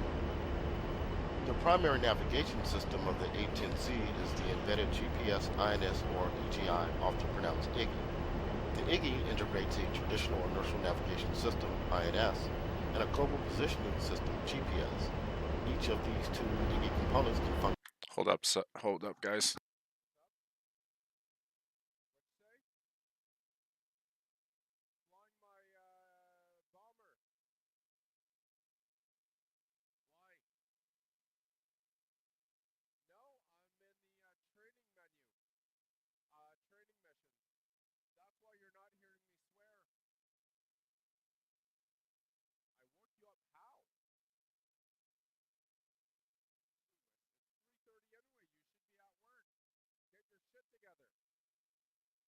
Independently of the other. However, they are designed to work together to provide accurate worldwide position and flight navigation data. Finally, the A-10C is equipped to home on traditional systems such as TACAN. Now we're in navigation, so we were done just flying around in circles. Now we're doing actual nav stuff. The primary control panels used to configure the navigation systems include the Navigation Mode Select panel, NIMSIP, on the front dash, and the Control Display Unit, CDU, on the right console. In this mission, we'll also work with the TACAN panel on the right console. In order to minimize the time spent head down configuring the instruments instead of looking up and out of the cockpit, the A-10C features the upfront controller, UFC, below the HUD, and the CDU repeater page on the MFCD. These allow you to manipulate CDU data without having to touch the CD. Navigation information is displayed to the pilot on the HUD, the TAD and CDU pages of the MFCD, the CDU display, and the analog ADI and HSI instruments on the front dash.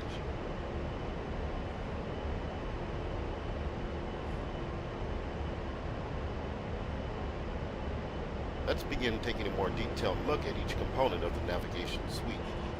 The NIMSIP, located in front of the control stick toward the bottom of the front dash, is used to select the navigation system used to feed data to the instruments and what type of navigation points to home on.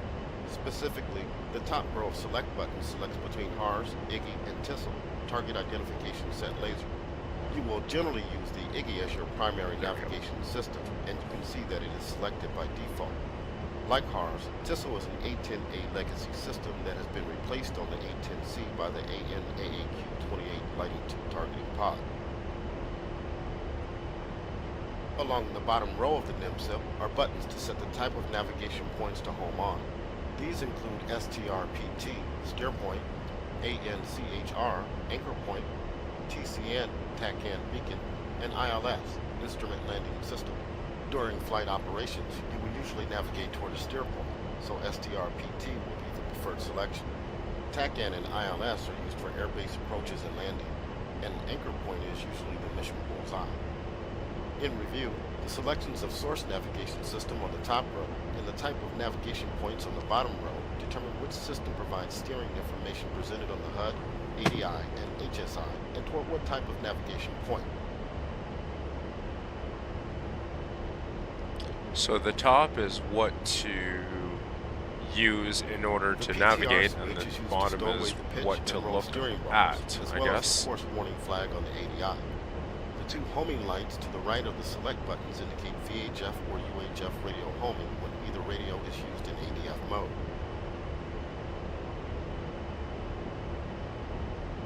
The next item we will consider is the TAD page, currently displayed on the left MFCD. The TAD includes symbology for your aircraft, currently in the center of the display, a flight plan course line, currently running along the center from top to bottom, and various other indications, which we will discuss separately. To work with the TAD page, we need to set it as our sensor of interest, SOAR. To do so, press and hold the Rotaz cooling hat left command or the H key on the keyboard. Alternatively, you can press the TAD OSB 15. When set as SOI, the display will become inscribed in green. Okay, so if the TAD is already on the screen, you can hit TAD again to make it SOI. Okay, that's good to know. Now that we have control of the TAD, I forgot that. Let's first scale the map out so we can see our entire flight plan for better orientation. To increase the TAD scale, press the Rotaz Demons down command or the N key on the keyboard until the flight plan is visible. 3 presses in this case. You can now see our flight plan consists of 6 waypoints, indicated by square symbols connected by course lines. The currently selected waypoint, called a steer point, is colored yellow instead of green. Also note the TAD range in the upper right corner of the display, currently 40 in the map scale. The range value indicates the range to the outer ring of the display. It's important to understand the concept of waypoints.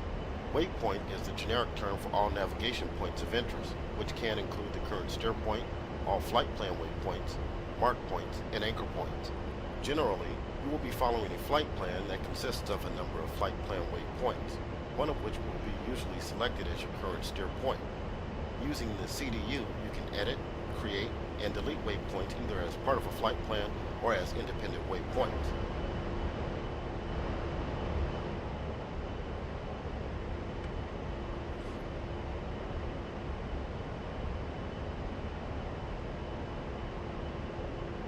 Come on, next.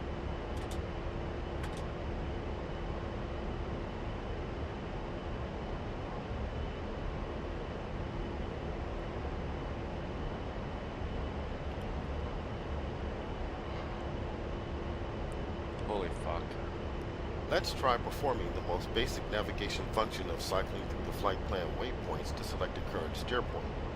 This can be done either by pressing the steer rocker key on the UFC or the steer switch on the Okay, so there's a steer switch there, and then you can use steer Watch the here. TAD display in the data block in the bottom right corner of the HUD as you cycle through the flight plan waypoints. Press the space bar. Yeah, I have a scroll wheel button. I have a scroll wheel on my joystick, so that's what I've got set. So on the steer rocker, that's why we're seeing it here and not here. So I've got it set here. So now it's saying to use both to play around with it. But the annoying thing with that is that as I look up to see if I'm on the right one, I gotta keep looking down.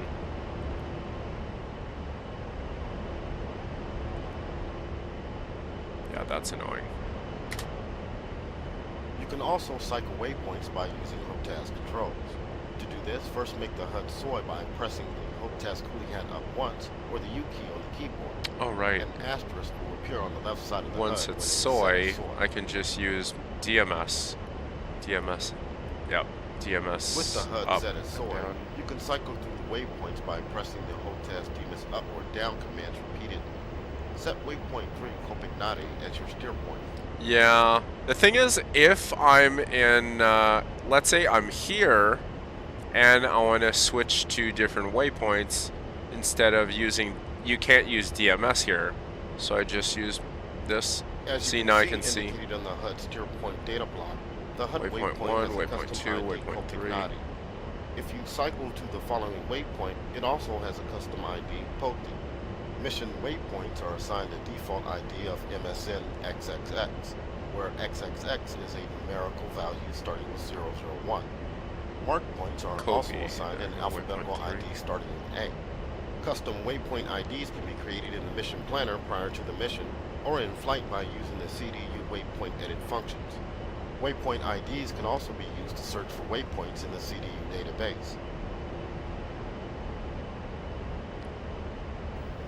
Make sure you have waypoint 3 Copignati set as the steer point, and we'll turn north toward it to continue our flight. I'm going to disengage the autopilot so you can make the turn. Thanks, Phil. No, it's not very exciting. You have control. Alright, autopilot off. Copy. I have control. Now, waypoint 3, I gotta head towards that. So, with waypoint 3 being that away, I gotta turn left. Oh yeah, and it says it right there on that little square. So it's 60 miles away, and, or no wait, 50, so what's that telling me? What's the 42? Is that the direction I need to point at? No. I keep forgetting what the numbers in the square mean. But okay, yeah, I do have to face that square to go towards it. So I think 10 means I need to turn 10 more? Nope. Okay, there you go. There's my speed. Let's review steer point indication presented to the pilot. Okay, now I'm facing, looking at waypoint 3 now. Starting with the HUD, the destination index indicates the position of the current steer point. It's explaining it right now. When not set elsewhere by the pilot, the current steer point is also the central point of interest, speed.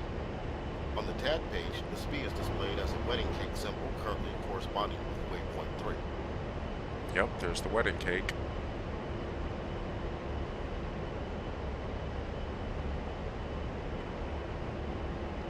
In the bottom right corner of the HUD display is the navigation data block, which indicates information regarding the steer point. Starting with the top line, the following is displayed. Radar altitude valid through 5,000 feet AGL. Steer point number and ID. Bottom right, okay. Steer point distance to go and target elevation. Steer point time to go, time TTG, to go, and time on target, TOT time on delta. target. Also current time. When a steer point has a designated time on target, DTOT, you can use the TTG and TOT numbers to make sure you arrive on time. In that case, you will also see a desired airspeed indication added under the airspeed indicator on the left side of the HUD.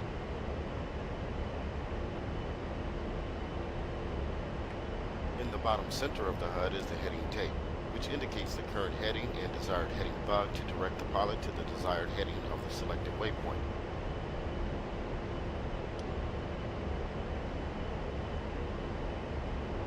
When the steer point is outside the HUD field of view, the destination index will be latched to the side of the HUD in the direction of the steer point.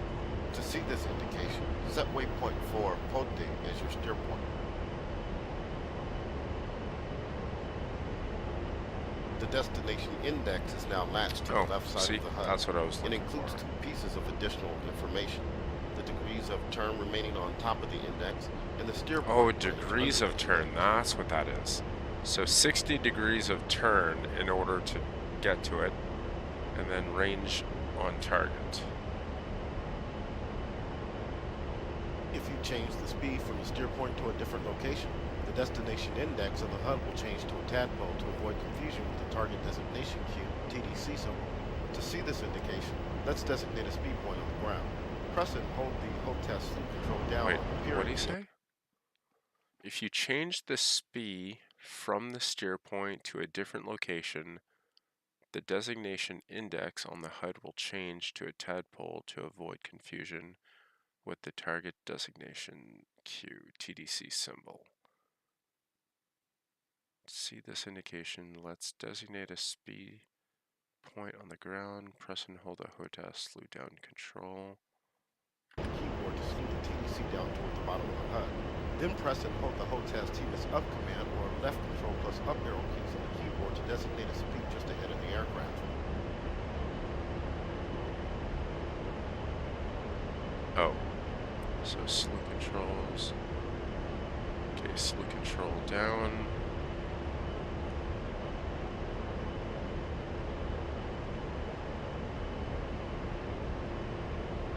Press and hold TMS up. What the hell? Why is it saying I can't slew that?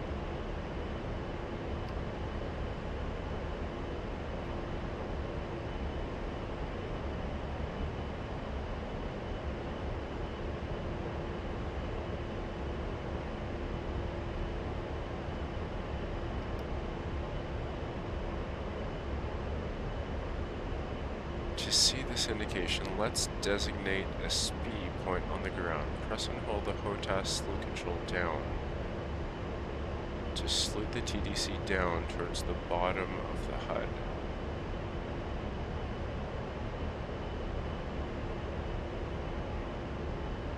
Okay, like there, okay.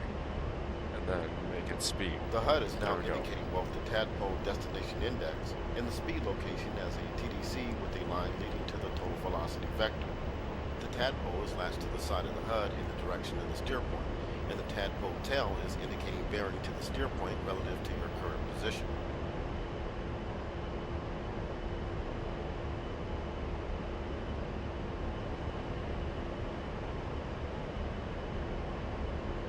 Okay, now I get it.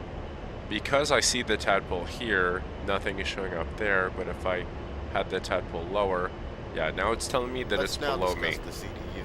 First, now I get it. Set the right MFCD as a CDU repeater. To do so, press the Rotaz coolie hat right command, or press the K key on the keyboard twice to cycle the CDU page, or press the CDU OSB 13 on the right MFCD. There we go, As CDU. you can see, the right MFCD is duplicating the display of the CDU. Yep, We can now work duplicating with that the info. CDU directly, or use the UFC and MFCD commands to view and edit CDU data. The CDU is currently displaying the waypoint page as indicated by the page title in the top left corner of the display. The top line also indicates the name of the currently active flight plan, F1 in this case, and the waypoint number of the steer point. Waypoint number 4, yep, 4. It says POT1. The rest of the CDU display on this page is used to present data on the waypoint indicated on the third line, which is not necessarily the same waypoint as our current steer point. This allows you to view and edit waypoints without deselecting the active steer point information on the HUD and front dash instrumentation. For example, to view or edit the data for our current steer point, which is waypoint 4 Boki, we can select this waypoint on the CDU by searching either for the waypoint number or the ID. Let's try searching for the number first. To do so, press the 4 key on the UFC. You will see the number appear on the UFC scratch pad at the bottom of the HUD and the CDU page of the MFCD. Then press OSB 19 to enter the number into search. Okay, so 4. Okay, that's the scratch pad there. So I hit 4 here, and now there's a 4 showing up here. So that's the scratch pad. So 4, and then it's saying to hit this button here. You should now see detailed information about waypoint 4 Bote on the CDU, including the waypoint elevation, desired time on target, and coordinates. Note, as indicated on the bottom right corner of the CDU page, this is page 1 of 2 of the display. Page 1 of 2. To see the additional information on page 2, press the function key on the UFC, followed by the data down rocker key. Function. There we go. Function, and then down.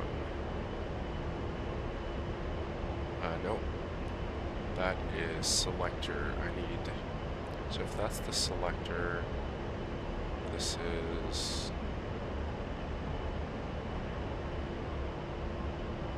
oh, page, that's data. So that's select, and that's, what does that say?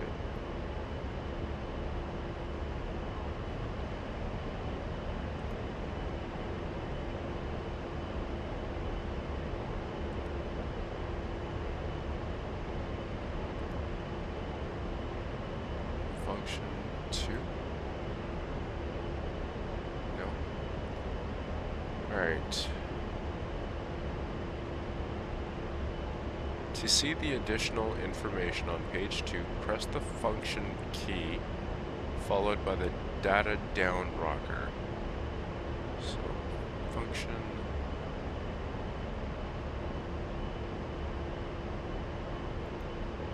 Page 2 displays okay, there we additional go. waypoint information and options, including command steering indication scales, steering origin destination setting, desired time to go, desired time on target, and vertical navigation setting. Once you've looked over page 2 of the waypoint page, return to page 1 by pressing Time the to UFC go, function time on key target. followed by the data up rocker key. Once you've looked over a page, okay, so now I'd go function and up.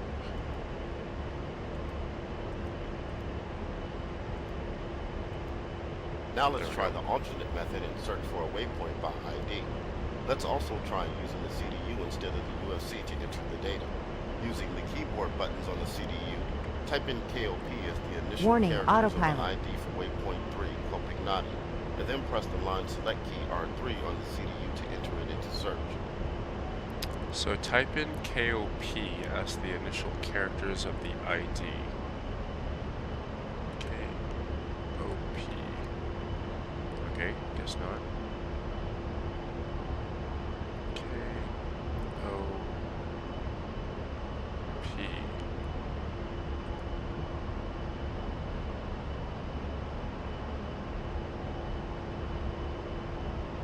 Alright, then press the line select key. 3. Right through. What the hell? So which is which?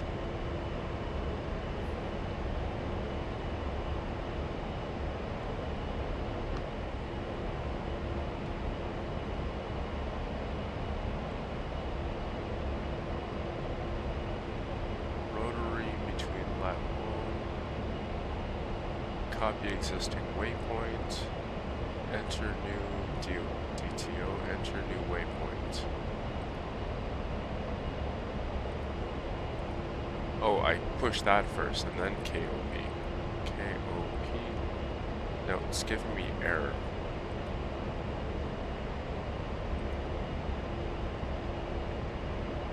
Alright, let's clear that.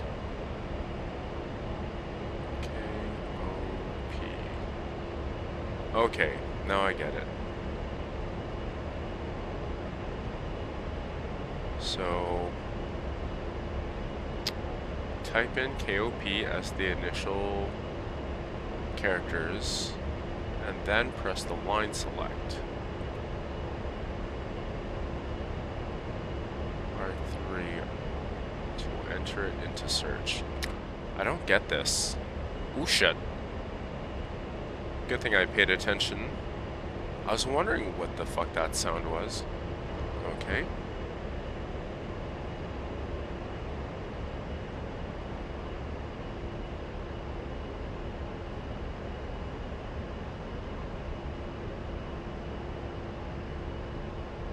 Let's go at a 10-degree hold and autopilot on. Wait. I'm on path altitude heading. Path altitude heading. Yeah, path is what I want. And boom. Alright, so this I don't understand. So it says enter KOP, KOP, and then that line.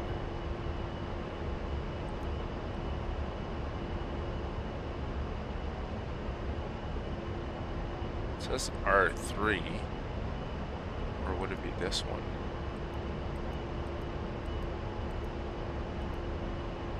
No, that's copy existing. Oh shit, that's restarting a new one. Shit. Enter new DOT. Nope.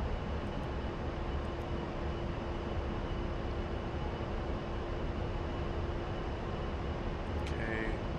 O. P. Nari, is that it?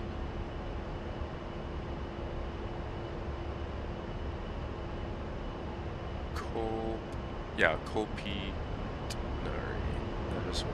Fucking track IR. There we go.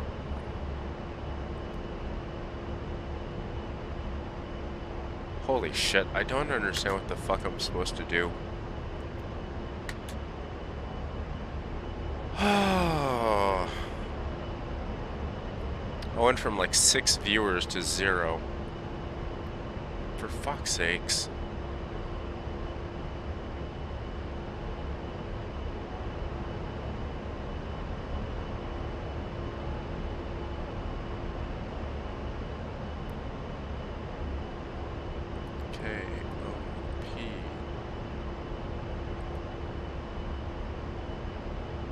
Says error. Okay. P. And this line. Okay, so it looks like it entered it. Let's try the alternate method and search for a waypoint by ID. So I think it means I have to be on something different.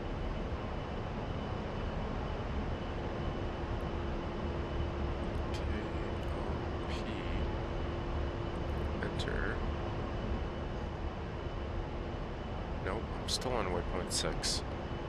Holy shit, I really hate this fucking CDU.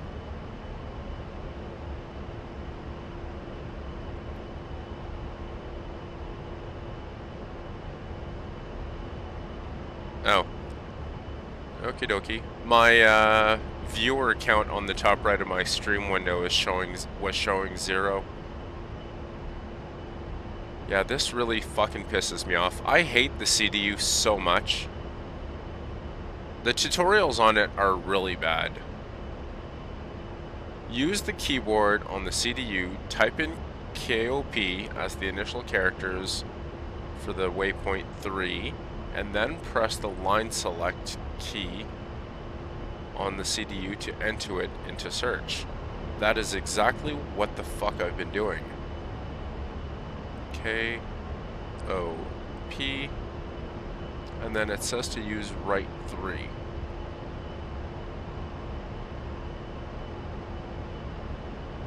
Enter new waypoint number, enter new elevation, new waypoint latitude, longitude, enter new waypoint identifier from scratchpad.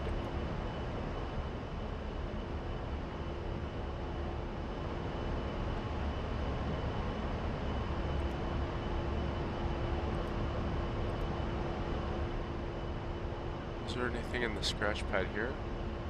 Okay, it is showing up. So KOP. Warning, autopilot.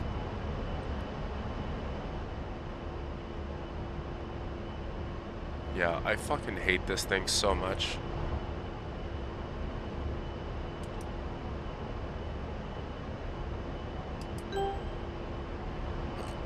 Warning, autopilot. Oh, Jesus fuck. Autopilot keeps disabling on its own because I keep shaking my joystick from moving my joystick because I'm jumping around in my seat. Holy fuck, I really fucking hate this CDU. Jesus fucking H Christ. K-O-P. Yeah, it's even showing up here. It is in the scratch pad. But then it says to hit R3. R3, wouldn't that be this one? But that's copy existing waypoint.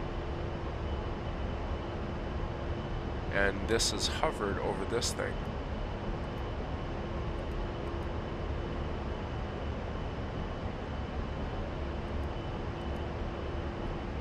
Holy shit, I really fucking hate this.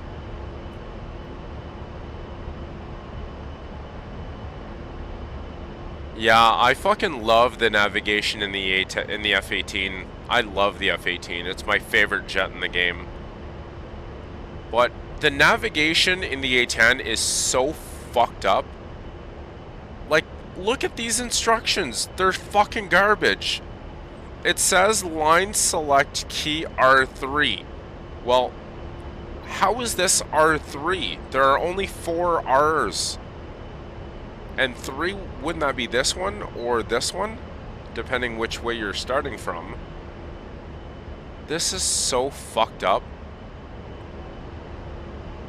Like, this is the one that's highlighted. But yet, KOP, like it's telling me, and then click that. And it's not bringing me to waypoint 3. Or here.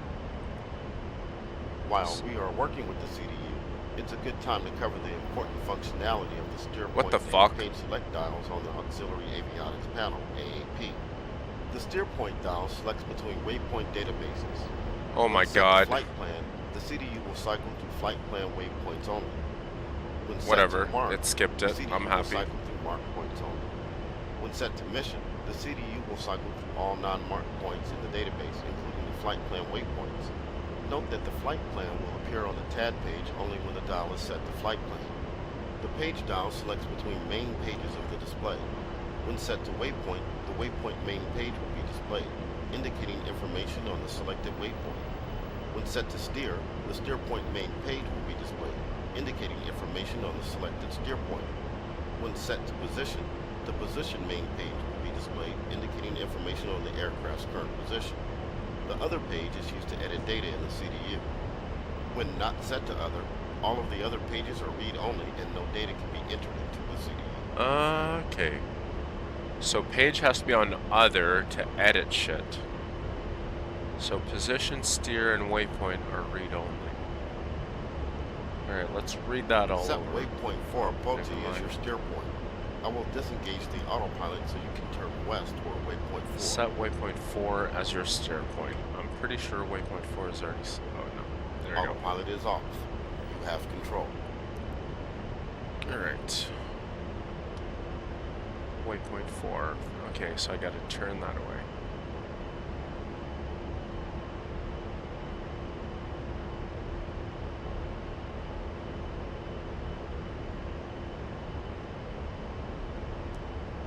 More degrees to go. 90, 80, 70, 60, 50, 40, 30, 20, 10. So I'm going to start rolling out, and 0. There it is. There's my steer. There's my speed.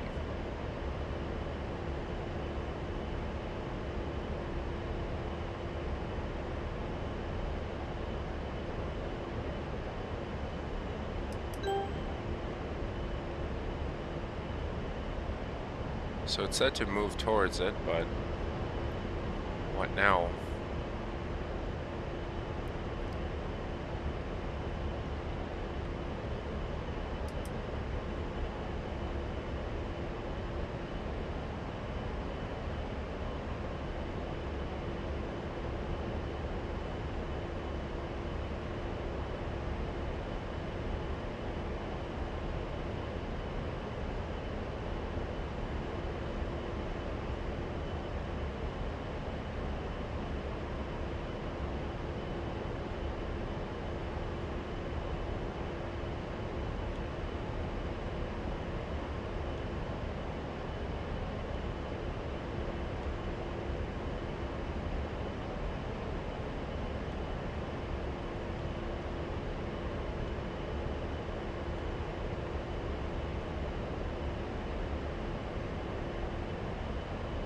So am I supposed to fly to it or what?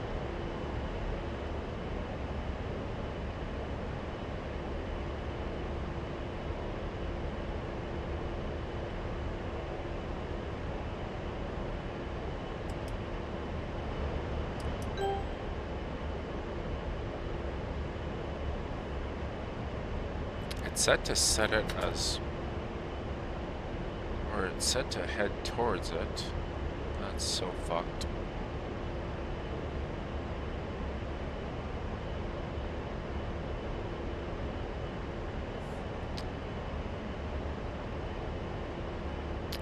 Alright, so 7:02. Is that time on target or time to target?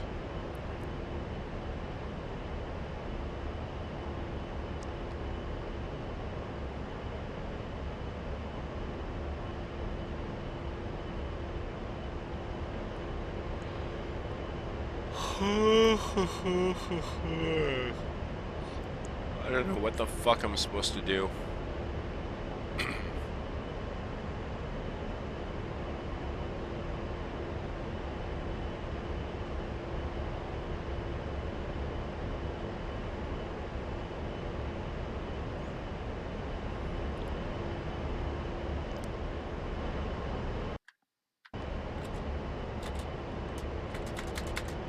Come on.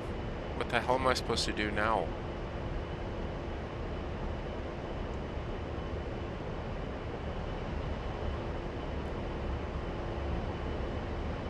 I guess I should have paid attention. Alright, let's see what this does.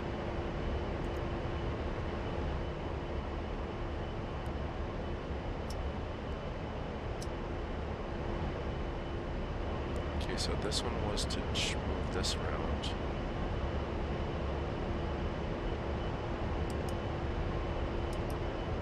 Mark point and missions. So this is mark point, that's mission. Okay, so steer point. So steer points are my waypoints. Then marks and mission. Oh yes, I remember. Mark points are things that you create. And there's my SPI still. The wedding cake is there. And my active waypoint.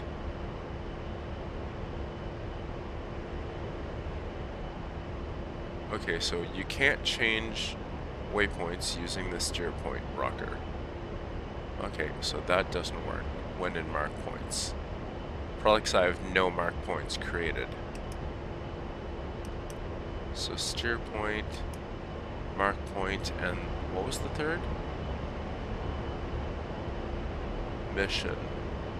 So flight plan and mission are obviously the same. So flight plan shows me the lines, mission doesn't. Also, what the hell is 12? Flight plan, yeah, that makes sense. And then other.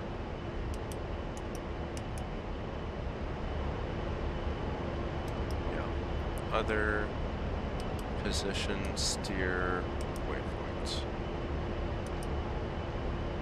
So other, you can modify, position,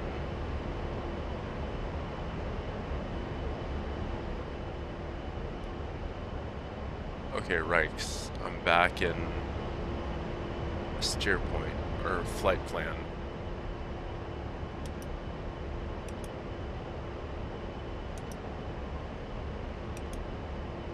So it doesn't look like that changes anything. Alright, anyway. Warning, autopilot.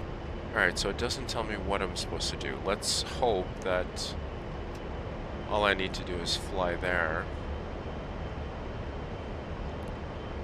And I'll be given different directions.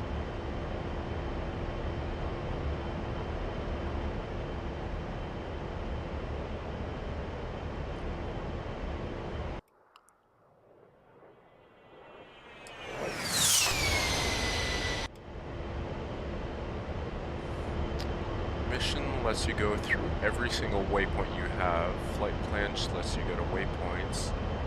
Your flight plan mark lets you go through mark points. Yeah, that's what I thought. Yeah, that's what I discovered from playing around with it.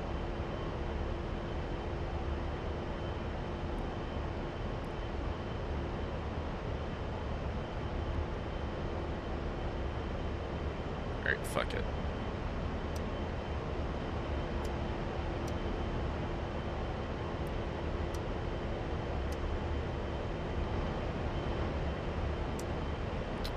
Master arm. Gun pack arm.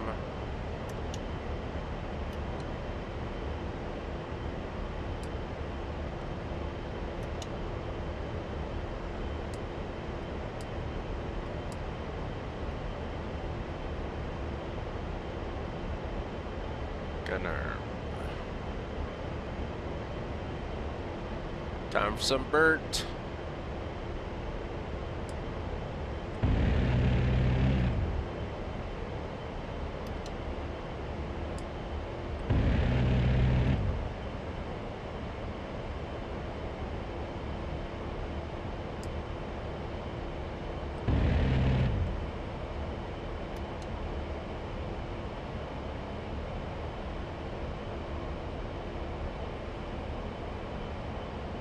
Oh, let's go after this thing.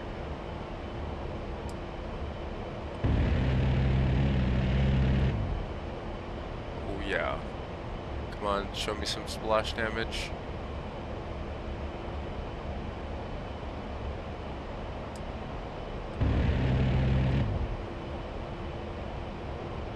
What the fuck? Pull up, pull up. What the hell? Is that because I'm not in gun mode? There we go, guns. That's why. I thought this thing was my fucking reticle. But yeah, it was this thing down here. Alright, let's climb. And have some fun.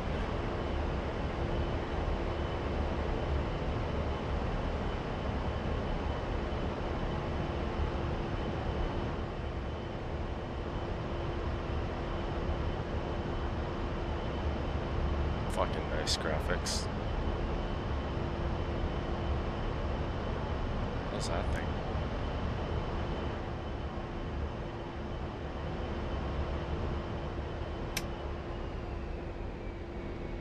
Alright, flaps down.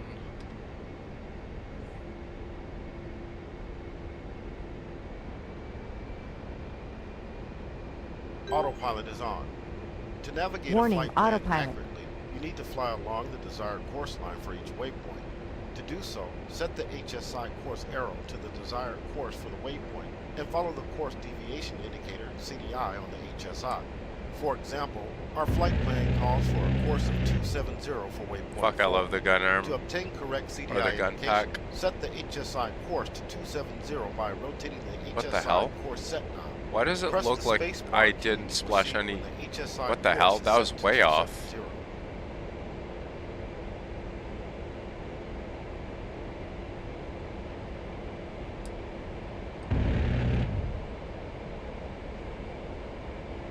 Nice, not bad. It was a little low though. My fucking cursor was right on it.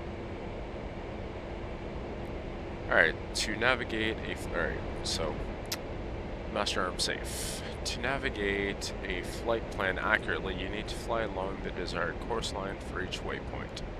To do so, set the HSI course arrow to the desired course for the waypoint and follow the course deviation indicator on the HSI. For example, our flight plan calls for a course of 270. Alright, first let's find my waypoint again.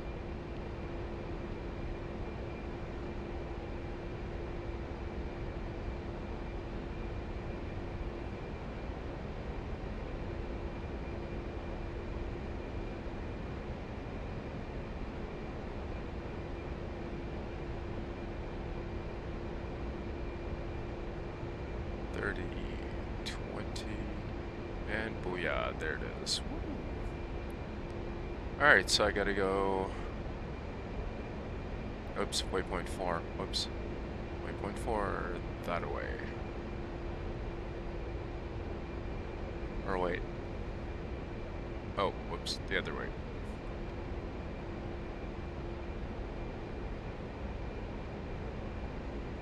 There we go. So for a course of 270, for waypoint 4 to obtain correct CDI indication. Set the HSI course to 270 by rotating the HSI. Whoops, I'm on the wrong mode here. There we go. Alright, so it says set the HSI course to 270 by rotating the HSI course. Stay above 250 knots indicated.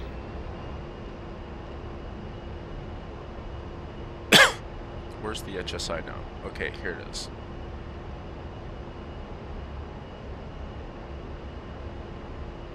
Set the course to 270.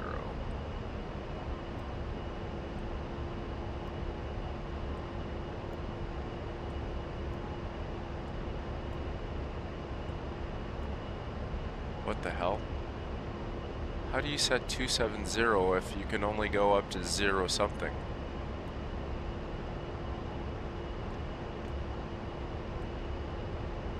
Okay, that's 24, 25, 26, 270.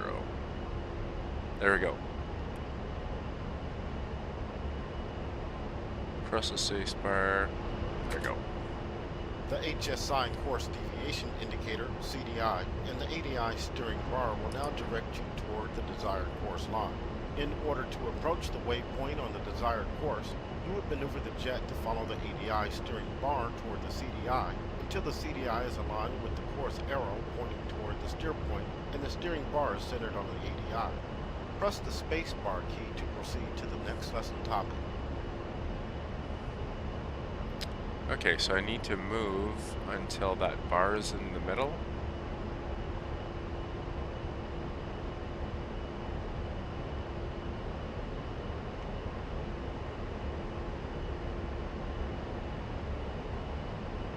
Okay, this doesn't make any sense. Okay, so I gotta go this way.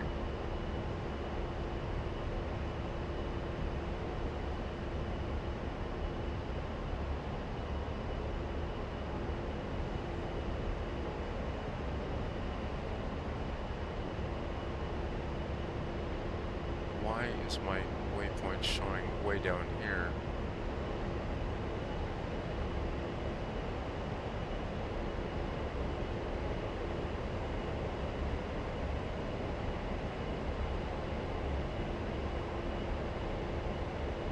Okay, waypoint 4 is showing this way.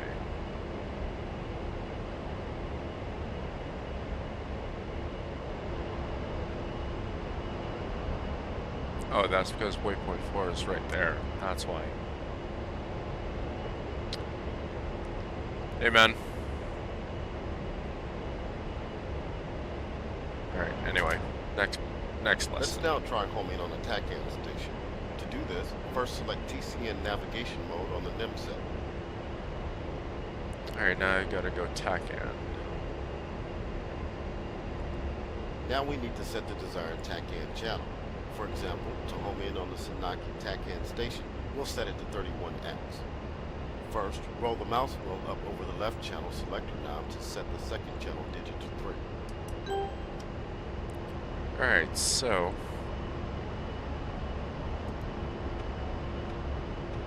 roll the mouse wheel up over the right channel selector knob to 31 X-ray. Okay, 31 X-ray. Now power up the TACAN receiver by setting the mode dial to TR, transmit receive. There we go. Set. So let's see. So I need to set TACAN. So let's see. TACAN controls. I think that's what I'll set for here. So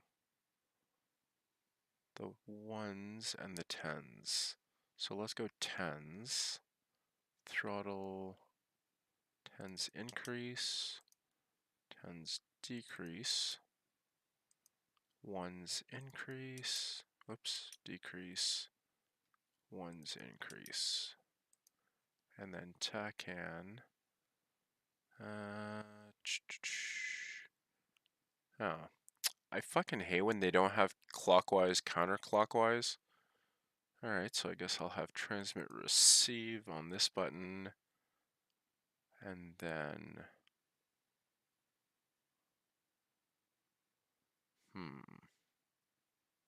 I guess off. So off and transmit receive. Bearing pointer 1 needle on the HSI is now indicating bearing to the selected TACAN station, and the range indicator on the HSI is indicating the range. You can also hear the TACAN station's ID being transmitted in Morse code. You can turn down the TACAN ID volume using the volume knob on the TACAN control panel. If a TACAN approach is desired on a particular heading, turn the HSI set course knob to the desired course. The HSI, CDI, and ADI steering bar will then indicate steering commands for the set course toward the TACAN station. Press the spacebar key to proceed when set. There's the volume. Oops. No. Where's the volume? Oh, here. No, that doesn't do shit. Well, I don't hear anything. You can also hear TACAN station's ID being transmitted. You can turn down blah blah. If a TACAN approach is desired on a particular heading, turn the HSI set course knob to set the desired course. HSI, CDI, and ADI steering bar will then indicate steering commands. Yeah, that's confusing as fuck, and it's not explaining it properly. You can continue to practice. The A-10 has one of the worst fucking tutorials. That's why I gave up flying it for so long. I mostly learned to fly these planes by watching either Red Kite, Operator Drewski, and there's another YouTuber that does a lot of good tutorials for jets. I can't remember. And I already forgot what the fuck he said, because I was talking.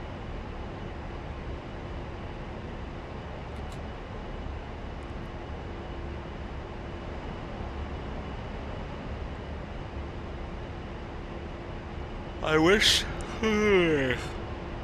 wish there was a way of going back to what he said, or to keep what he said like up on the screen, because I already forgot what he fucking said.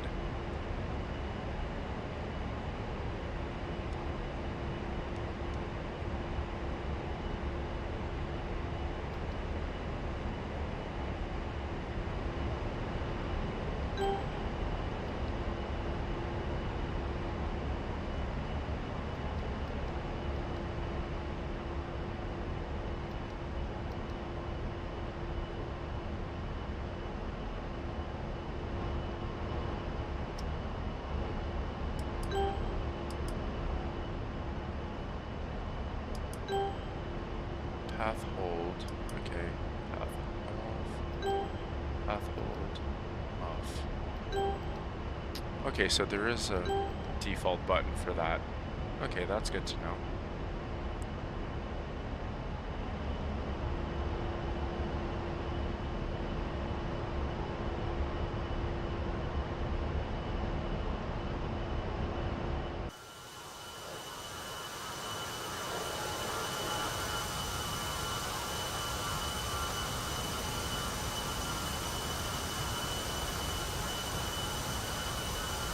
Watch your speed.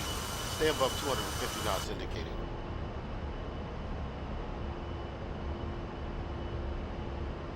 Okay, well I don't even know where the fuck I'm supposed to go.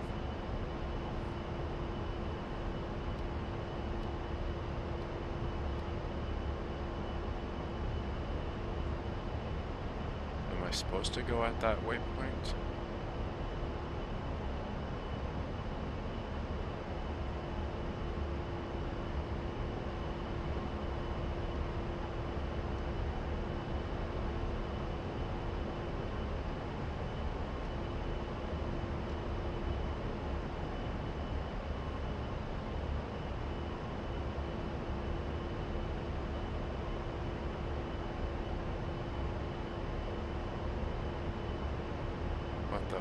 Jesus fuck. Where is waypoint 4? Oh, it's over there. That's what I love about the head-mounted display.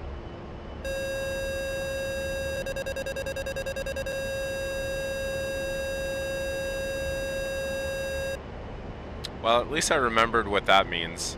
As long as you keep the beep steady, you can whip the plane around fairly quickly. It's the beeping that it's the beep beep beep beep beep that lets you know you're about to stall.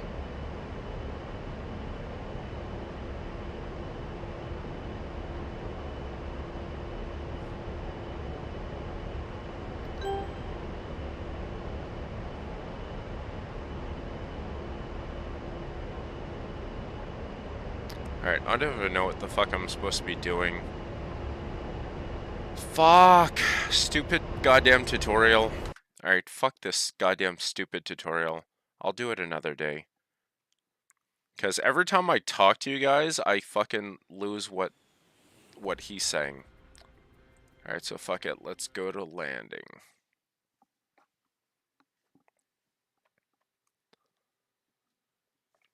Oh, fuck. I need an energy drink. Hang on, boys.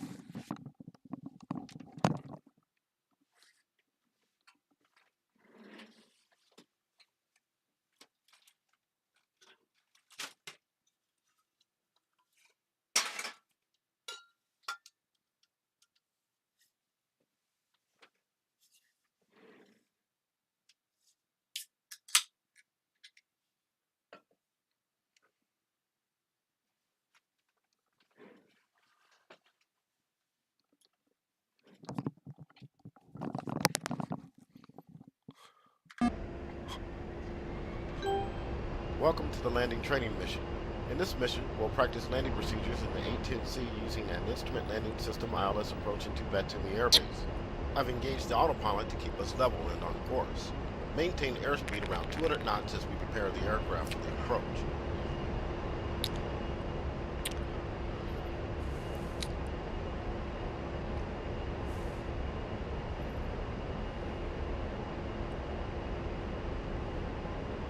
Oh, he said around 200, so I gotta slow down. Landing is one of the more challenging aspects of any flight. A good landing will require careful control of the aircraft and use of various instruments in the cockpit for a precise approach under the direction of the Airbase Air Traffic Controller ATC. A landing consists of navigating to the destination airfield using TACAN or GPS navigation, configuring the radio to the airfield's ATC frequency, configuring the ILS receiver to the airfield's ILS frequency, navigating to the final approach fix as directed by ATC, and finally performing the final approach to fly the aircraft precisely down the glide path toward the touchdown point of the runway. Press the spacebar key when you are ready to begin. Because we covered TACAN navigation previously, we'll use the GPS component of the Iggy to navigate to our destination in this lesson. The Cdu Divert Page lists the 4 closest air bases programmed in the Cdu as selectable waypoints. To access this page, let's first open the Cdu page on the right MFCD with OSB 13. Alrighty, CDU.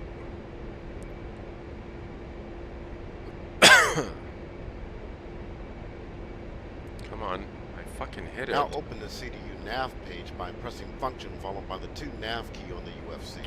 Function 2, okay. Function 2. Press OSB 10 to open the divert page. Divert. The divert page displays the closest 4 air bases with their corresponding bearing, range, and time to go numbers. Press OSB 16 to make Batumi Air Base your steer point. 61. There we go. You can now use the navigation data block in the bottom right corner of the HUD to monitor the range and TTG to home plate. As indicated on the Cdu FLD info, field info page, the ATC radio frequency for Batumi is 131.000 MHz. We now need to set our VHF AM radio to this frequency. Press the spacebar key to proceed when the VHF AM radio is tuned to 131.000. Good. We can now contact Batumi ATC for initial approach instructions. However, before we do this, let's also set up the ILS panel for the approach. ILS is a ground-based precision approach system that guides approaching aircraft to the runway using vertical glide slope and horizontal localizer radio signals. ILS beacons operate at specific frequencies that need to be tuned to by the approaching aircraft. Batumi ILS operates on 110.30 MHz. On the ILS panel, roll the mouse wheel over the left frequency wheel to first set the frequency to 110.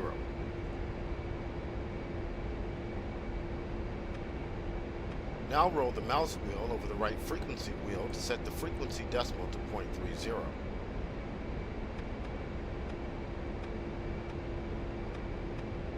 Power up the ILS receiver by right-clicking over the left frequency wheel. Yep, see you, Luke, man. Have a good night, or have a good day, I mean. Alright, so yeah, let's change my ILS shit. ILS. There it is. So how many buttons do I need for that? So I've got that for my waypoint shit. This for... Alright, my TACAN. So let's have... Yeah, so I've got something for all of that for TACAN. And let's do this for my ILS, I guess.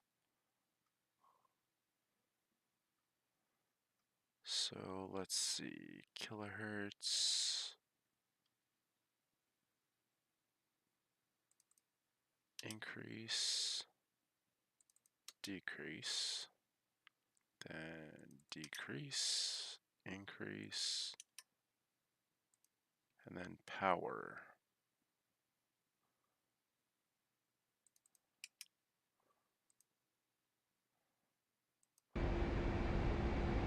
Let's now check in with Batumi approach and call our flight inbound.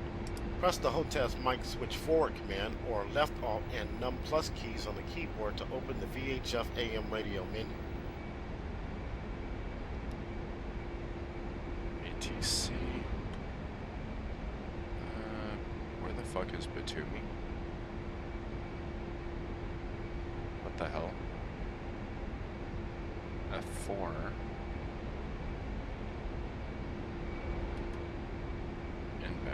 Batumi, Hog 1-1, inbound.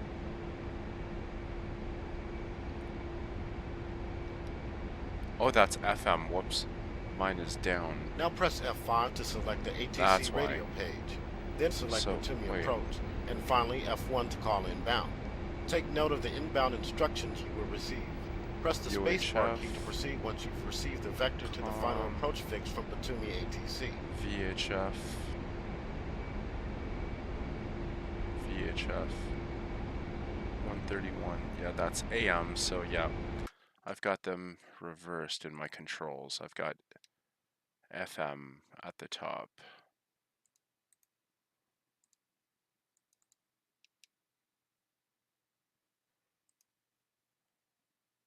And then this one.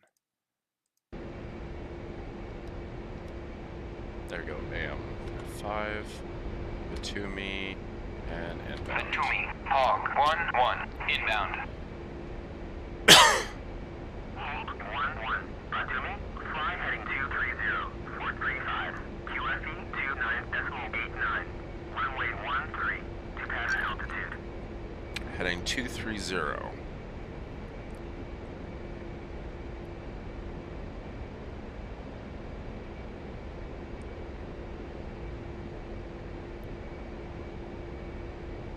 Oh, right, I should write that down.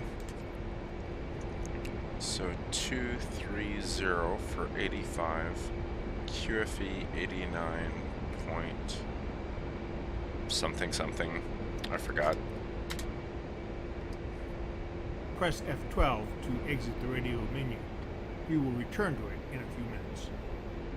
We can now navigate to the final approach fix, which will be approximately 10 nautical miles off the runway. Pattern altitudes vary depending on the airbase and local conditions, but are generally between 2,000 and 3,000 feet AGL above ground level. Whenever you're ready, press the spacebar key and I will disengage the autopilot so you can make the turn to the heading provided by ATC. Autopilot is off. You have control. Turn to the heading provided by ATC. Maintain altitude. Maintain altitude. I'm at what? 8,000? Yep. So 230. We also need to set the HSI course to the runway heading of 130 degrees in order to get correct CDI indication for final approach. To do this, roll the mouse wheel over the HSI course set knob to set the HSI course needle to 130. Alternatively, you can press and hold the left mouse button while dragging the mouse left or right to turn the knob. Watch the HSI bearing window for the exact bearing. Let's also scale the TAD map out a bit so you can see the airbase steer point on the map as we approach. Make the TAD soy by pressing OSB 15 on the left MFCD, then press Hold Task DMS down or the N key on the keyboard twice.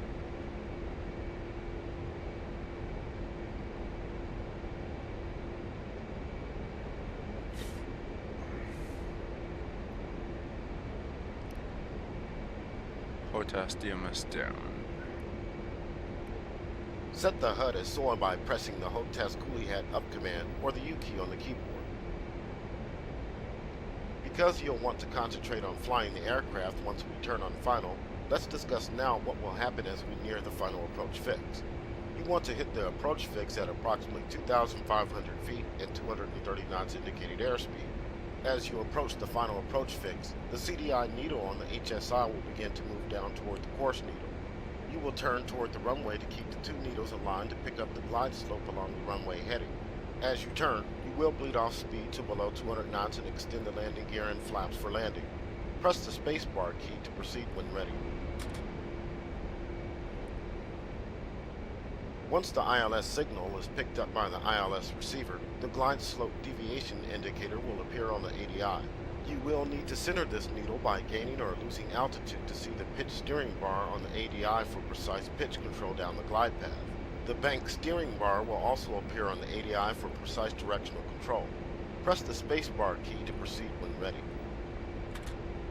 Once established on the glide path, use the angle of attack indexer to maintain on-speed approach, around 120 knots or slightly less, because we are coming in light today. On the AOA indexer, the up arrow light indicates speed is too fast. The down arrow light indicates speed is too low. The O donut light indicates proper speed. If both the donut and an arrow light are on, the speed is only slightly off from on speed. Press the spacebar key to proceed when ready. In addition to ILS, Batumi Air Base is equipped with a Precision Approach Path Indicator PAPI light system. PAPI is designed to assist the pilot in maintaining the glide slope during final approach. It consists of 4 lights lined up horizontally near the runway threshold. The lights indicate either red or white. Your goal is to see 2 red and 2 white lights going from left to right. More red means you are below glide slope. More white means you are above glide slope. Press the spacebar key to proceed when ready. Red means you're below. Okay, so red is at the bottom, white is at the top. We'll keep the aircraft on autopilot until we get a little closer to the approach fix. If you wish, you can press left control and Z keys to accelerate time. Press left shift and Z to return to normal time.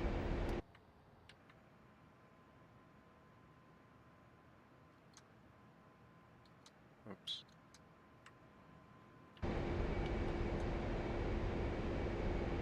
Warning, autopilot. I don't know why it was telling me to something. I was obviously way off.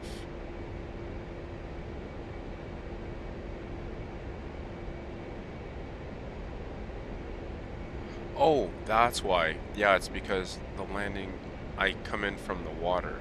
That's why it was telling me bearing 270 for 80 some knots. Now I understand.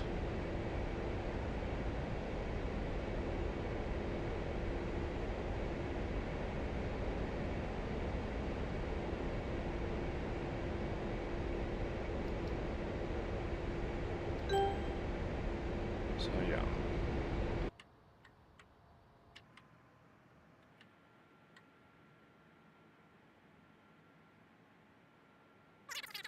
On the DEM cell. Select ILS mode.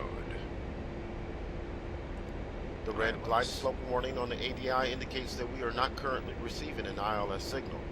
The flag will be stowed and the glide slope deviation indicator needle will appear when we are closer to the runway.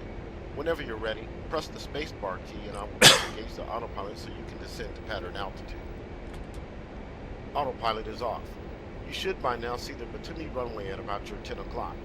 When the runway is closer to your 9 o'clock, you will be nearing What your are you approach talking about? fix. I am way Check off. that the anti-skid switch is set to on. Descend to 2,500 feet. Maintain between 230 and 250 knots. Yeah, the instructions on these fucking tutorials are fucking garbage. I'm not even facing the goddamn airfield. Like, how the fuck do you think I'm... It's at my 10 o'clock. It's at my fucking 8 o'clock almost.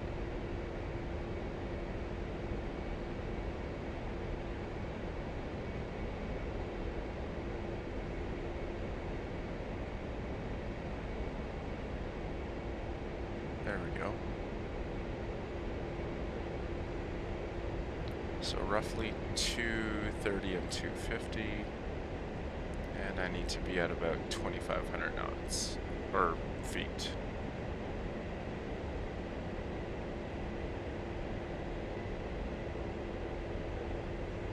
There's Batumi.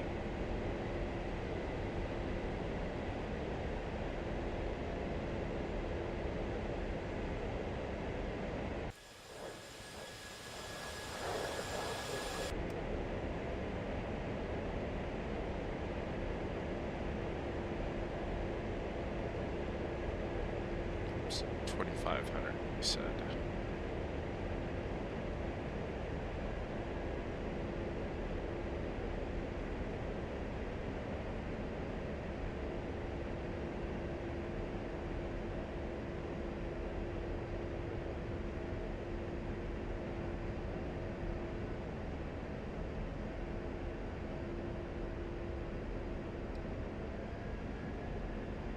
Between 230 and 250.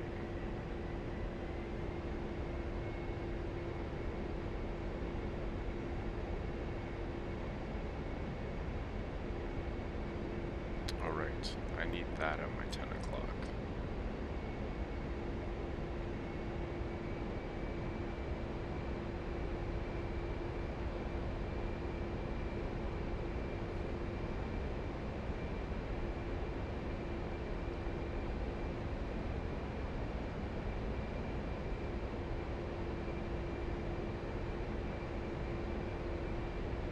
So, there we go, almost 230.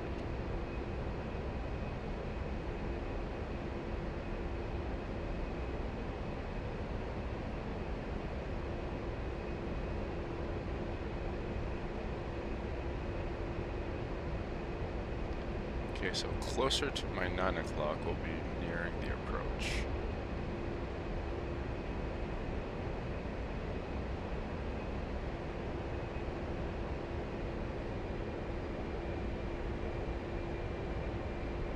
Yeah, it's pretty much at my 10 o'clock now. Hold 1-1. Cleared for visual. Contact tower. Batumi, Hog 1-1. The Request CDI landing. is moving toward the course arrow on the HSI. Turn left toward the runway. Reduce power to begin gradually dropping your airspeed toward 200 knots and below.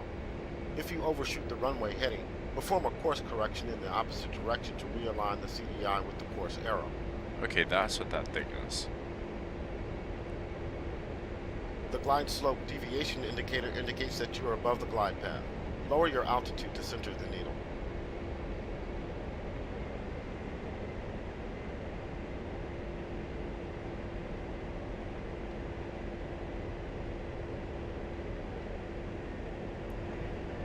Should probably lower my shit. See, they never told me to fucking lower my fucking flaps. Hold 1-1. This is the worst fucking tutorial I've ever seen. At 3 meters per second. Runway 13. Yeah, see, my glide path is fucking Altitude, off. altitude.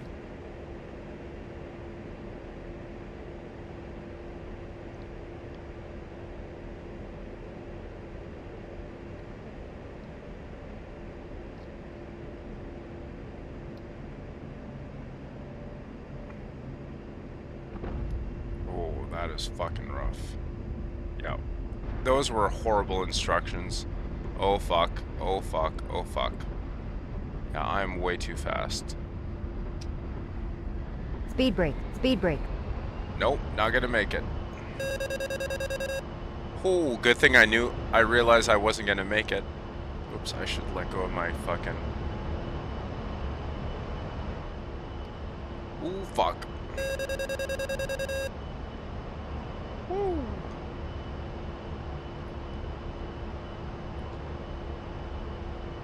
God damn, that was a shitty fucking approach.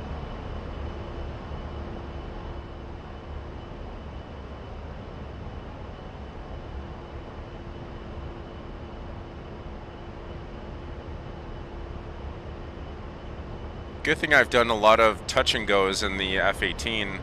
I knew I wasn't gonna make it.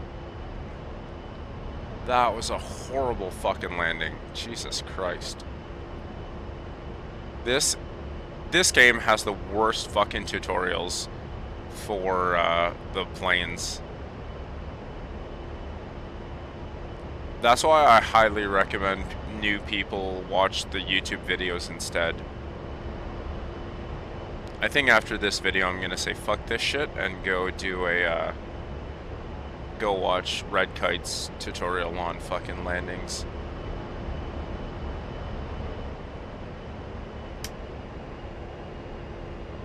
My landing gear is still down?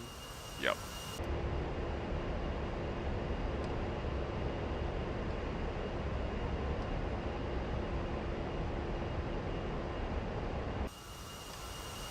Why are my flaps not coming down? What the hell?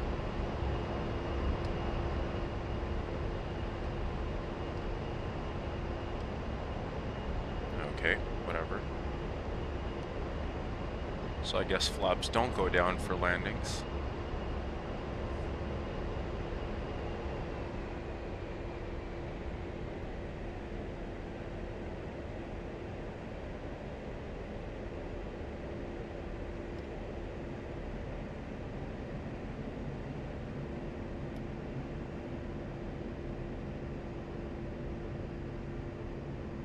Where do they even see those fucking lights?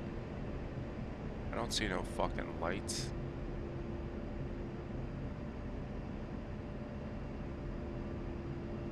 Also, I don't know how to read this thing.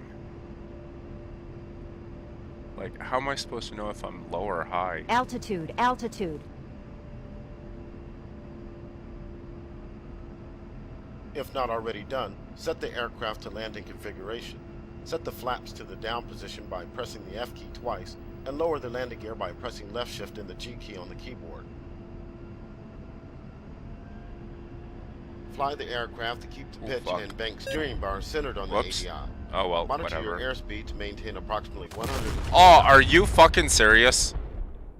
Yes, Ralphie dude, that's the guy I couldn't think of. He's the one, yeah, I have all of his fucking videos in a playlist. Yeah, this was fucking garbage. I hate the tutorials of this game so much. Yeah, this game has the worst fucking in-game tutorials I've ever seen. I fucking love DCS. I love Eagle Dynamics, but their tutorials are fucking garbage. Yeah, I'm gonna take a break. I'm gonna go watch Ralphie Dude's videos, and then I think I'll just do my own shit. Like, I'll actually set up my own fucking stuff in the mission editor and just do my own fucking landings, because this is pissing me off. I fucking hate the tutorials in this game. They're fucking shit. Anyways, I'm gonna dip. I've already been streaming now for 3 hours and 19 minutes. Holy shit. So, I'm gonna take a break, grab something to eat, and I will be back probably in about an hour, in half an hour. Alright, boys. Or maybe, now that I know most of my shit, I think I remember... Actually, yeah. Let's go. I'll do the tutorial on the weapon system later. Their weapon tutorials are pretty decent. So, I'm gonna go watch some Ralphie Dude videos, and I'll be back later. See you guys.